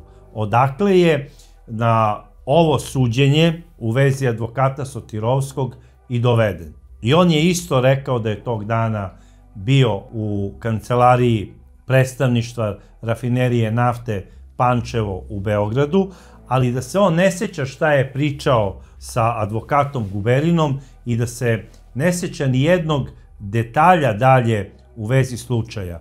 S obzirom na njegovu bolest, stručnjaci su procenili da je najverovatnije to istina što priča i rekli su da njegovo svedočenje i da bilo šta ono što je rekao u vezi ovog slučaja ne može da se uzima relevantnim za ovo suđenje. Zato što je u pitanju osoba koja nije uračunljiva. Ono što je jako bitno da kažem za ovog mladića, po čemu je on bio evidentiran u gradskom SUP-u, ne samo zbog toga što je bio psihički poremećen mladić, nego ko je njegov modus operandi zapravo bio. Ovaj mladić je krao upravo po tim velikim firmama. Kada je vreme pauze, zna se tačno, to je ono period recimo pola 10 do 10, on bi ulazio u te firme kao traži Peru, Žiku, Miku, prođe pored portira, uđe u kancelariju sa nadom da je ta kancelarija prazna, smatrajući da su radnice, sekretarice otišle na kafu ili na doručak i onda bi pokupio njihove tašne ili novčanike iz tašni. I onda bi pobegao. Šta ukrade, ukrao je. Sada, ako uđe u neku kancelariju i slučajno se nalazi neka osoba, on bi ušao i rekao bi, molim vas, moram hitno da pozovem hitnu pomoć ili gradski SUP. Treba mi to i to. Da bi opravdao svoj ulazak u tu kancelariju. I tako je on funkcionisao. Zašto je on posle 2 godine odlučio da nazove kancelariju ni manje ni više nego Veljka Guberine i da kaže, eto, ovde je ubica advokata Sotirovskog, tamo drže nevinog čoveka, to je samo znao on ili možda i Veljko Guberina. Mislim, jako čudna priča, zašto to nije uradio sa javne govornice ili iz pošte. Ubaci 2 dinara u aparat, to je tako bilo tada u to vreme, na svakom ćošku je bio telefon, pozove, treba mi advokat Guberina, to i to. Zašto je morao da se vrzma po nekim kancelarijama? Ne, njemu je bio potreban svedok za sud. Da je on to govorio i ni manje ni više, nego je došlo 3 svedoka u vezi toga. I sada ja dovodim u pitanje i Veljka Guberinu, kakav je on stručnjak kada je, ne proveravajući o kakvoj osobi reč, kao krunske svedoke pozvao 3 svedoka koja su ga videla i 1 koji je čuo razgovor, a da pritom nije proverio u policiji kao iskusni advokat koji se bavi krivicom o kakvom je svedoku reč. Znači, ako sam ja advokat, branim nekog čoveka i pojavljuje se krunski svedok, ako sam malo ozbiljan advokat, ja ću putem operativaca u policiji da proverim sve o njemu. Da bi znao čime raspolažem, kakav je moj džoker i kakav je moj adut na tom sudu. Tu nema lufta da vi igrate na pogrešnu kartu. A ako sam malo neozbiljan advokat, svi u Beogradu znaju da je na Krstu gore postojala, još uvek postoji kafana Lažni svedok, samo više se ne bavi tim poslom, ne dolazi ta klijentela kao nekada, gdje su advokati za određenu sumu novca kupovali svedoka za bilo koje krivično delo. Znači, ako vam treba alibi za ovo, pojave se njih 5, jer su dobro plaćeni i kažu, Pera Perić je sa nama u toliko i toliko sati klopao, evo, bili smo ja, taj i pojeli smo jagnje. Evo i račun za to jagnje. A postoje sigurno i mladići koji su spremni da za određenu sumu novca upadnu u neku kancelariju i da zamole za telefon i da ispričaju neku priču sa određenom osobom, u ovom slučaju sa Veljkom Guberinom. I da kažu neku informaciju, a da tu istu čuje neki svedok. Sada, novac za te akcije nikada ne daje advokat, nego daje posrednik. To su takozvani pravni savjetnici, odnosno ljudi iz kriminogene sredine koji znaju te lažne svedoke, a posjeduju između advokata i lažnih svedoka. Sada, završna reč Veljka Guberine bila je epska priča. Počeo je da priča i nikad kraja. Svaka rečenica zapravo počinjela mu je sa ja, pa ja. Malte ne, kleo se kao ono vojnik pred odlazak u neku strašnu akciju. Pričao je kako je to njegovo zadnje suđenje u Jugoslaviji, jer posle toga odlazi za Ameriku, jer tamo mu se ukazala prilika da živi, da radi, da se bavi advokaturom preko bare. Sada, šta se njemu tamo ukazalo i šta je on maštao, to je samo on znao. Najverovatnije da je imao neke velike planove za svoj život, možda je bio i zaljubljen tamo u neku damu advokaticu ili sudinicu, ali eto, to je najverovatnije propalo, on se razočarao i ostao je u Jugi, gdje je i živeo sve do svoje smrti. Ono što je bitno za ovo suđenje, on je izneo odbranu koju je napisao na preko 1500 strana, pričao je satima, govorio je sve u korist Ljubinka Točilovca, govorio je da on nije izvršio ovo strašno krivično delo ubistva, na svaki način je pokušao svakog svedoka da ismeje pred sudom. Onda je na kraju rekao da to što on misli veliki broj Ljubinkovih kolega sa posla koji su potpisali onu peticiju koju sam spomenuo.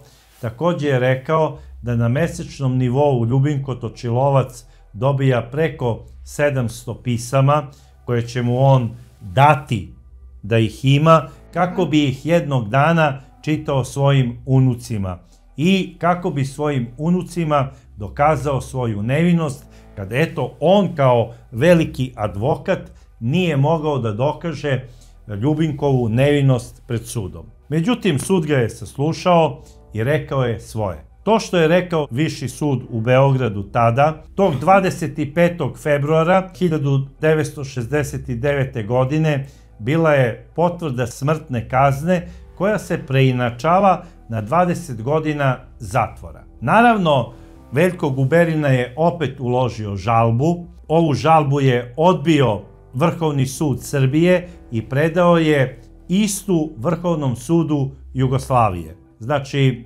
maja meseca 1970. godine Ljubinku Točilovcu je potvrđena kazna zatvora od 20 godina koju je on izdržao u KPZ-u Zabela u Požarevcu. Međutim, još 1972. godine Ljubinko Točilovac se oženio jednom mladom damom koja mu je pisala pisma, bez obzira što je bio u zatvoru, kum je bio Veljko Guberina. Sa ovom gospođom je ostao u braku i posle izdržane kazne koju je izdržao 1986. godine i posle toga je otišao na Ub, u kuću koju je nasledio od svojih roditelja, gde je živeo sa svojom suprugom sve do svoje smrti 2022. godine.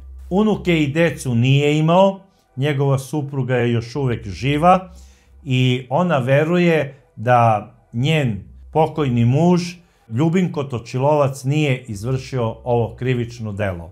Međutim, u sudskim analima ostaće zapisano da je Ljubinko Točilovac ubio advokata Milorada Sotirovskog i svi veruju u to. A i ja sam sklon da verujem da je Točilovac ipak bio kriv za ovo krivično delo ubistva. I to iz više razloga. Prvi i osnovni razlog zbog koga verujem da je on izvršio ovo krivično delo, to je način na koji je ono izvršeno. Pre svega, on je krajnje opušteno ušao u stan koji je dobro poznavao. Osjećao se sigurnim. Sačekao je da prijatelj advokata Sotirovskog ode, a onda je u mraku ubio advokata Sotirovskog svojim nožem. Također imao je još jedan nož koji je kupio samo jedan dan pre toga u prodavnici sportske opreme. Koristio je oba noža pri ubistvu. Samo 4 uboda su bila direktno smrtonosna, zadana ubodom u grudi u predelu srca. Ostalih 24 uboda su bili površinskog tipa. Znači da je on u mraku boo nasumice i desnom i levom rukom. Imao je rukavice na rukama i kada je Sotirovski pao skroz tamo iza kreveta, da bi bio siguran da ga je ubio, on ga je tim valjkom, odnosno bolcnom, udario i 4 puta u predelu glave, odnosno slepoočnice. Jer koja je tu sada paranoja, logika? Posle toga odlazi do kupatila, pali svetlo da opere te iste noževe i onu bolcnu od krvi i da opere svoju garderobu od krvi. A zašto? Zato što se Ljubinko Točilovac strašno plašio svoje krvi.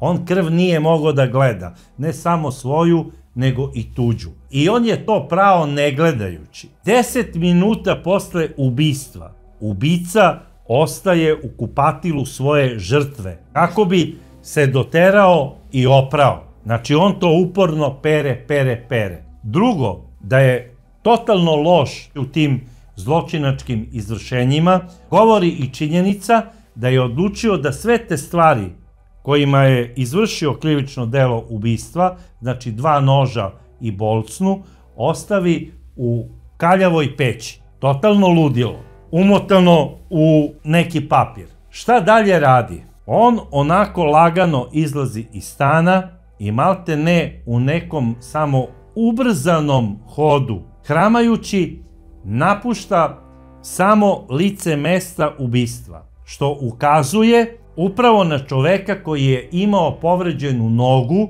i što je zapravo i zabeleženo da je pod tom dijagnozom bio na bolovanju kada se desilo to krivično delo ubistva. A samo dan pre toga jedna gospođa iz komšiluka je videla Ljubinka Točilovca kako je šetao knez Mihajlovom upravo u blizini one prodavnice sportske opreme Slovenija Šport, gde je kupio lovački nož i kako je hramao i imao je zavoj na nozi. I njega je između ostalih svedoka prepoznao i prodavac koji mu je prodao taj nož. I svedoci, njegov nož na samom licu mesta, žena koja je pokušala da ga odbrani time što je rekla da je Ljubinko Točilovac bio plašljiv na krv i da on nikada ne bi izvršio krivično delo ubistva. Zapravo je otežavajuća okolnost, a ne olakšavajuća okolnost, to što je ona rekla po Ljubinku, jer način na koji je izvršeno krivično delo ukazuje da je to izvršio ubica koji se plaši krvi. I po svaku cenu je teo kasnije tu krv da spere. Da je to uradio neki razbojnik zbog novca ili zbog neke osvete, on bi ubio u sekundi i pobegao bi, ne bi on čekao da neko viče 10 minuta milicija.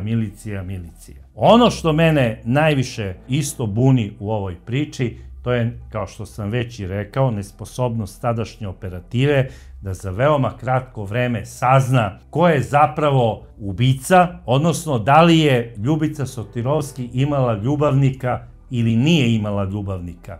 Jer po nepisanom pravilu, kao što to piše i u romanima ljubavnim, obično takva ubistva izvršavaju ljubavnici žena žrtava. A što se tiče slučajeva Točilovac, ja lično, kao što sam rekao, smatram da je on izvršio ovo krivično delo, a ja ne znam, dragi prijatelji, šta vi mislite, ali bi vas zato molio, kao i uvek, da napišete to u svojim komentarima, a mi se vidimo u sledećim čudnim pričama i do tada ja vas pozdravljam.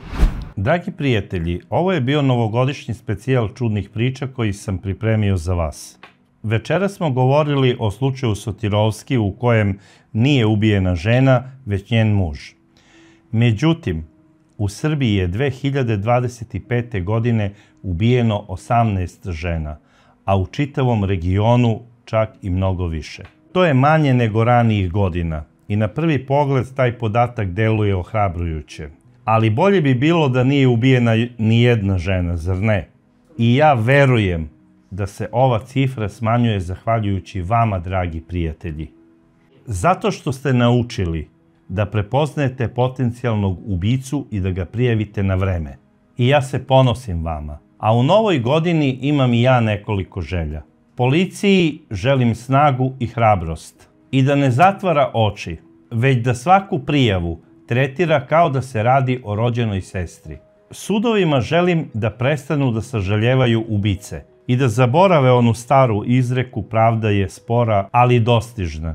Jer u ovom brzom vremenu i pravda mora biti brža i odlučnija. A onima koji u sebi nose bes, ljubomoru i mržnju i imaju neke sulude ideje da imaju pravo da oduzmu tuđi život, njima želim da shvate da to nije normalno i da potraže pomoć u nekoj ustanovi koja je predviđena za to. Pre nego što zauvek postanu deo neke crne hronike i nečijeg neizbrisivog bola. A vama koji gledate čudne priče, želim da pre svega budete zdravi, zatim da pronađete sreću i da ostanete dobri ljudi kakvi ste i do sada bili. Čuvajte jedni druge i srećna nam svima Nova godina. Puno vas voli, vaš Braca.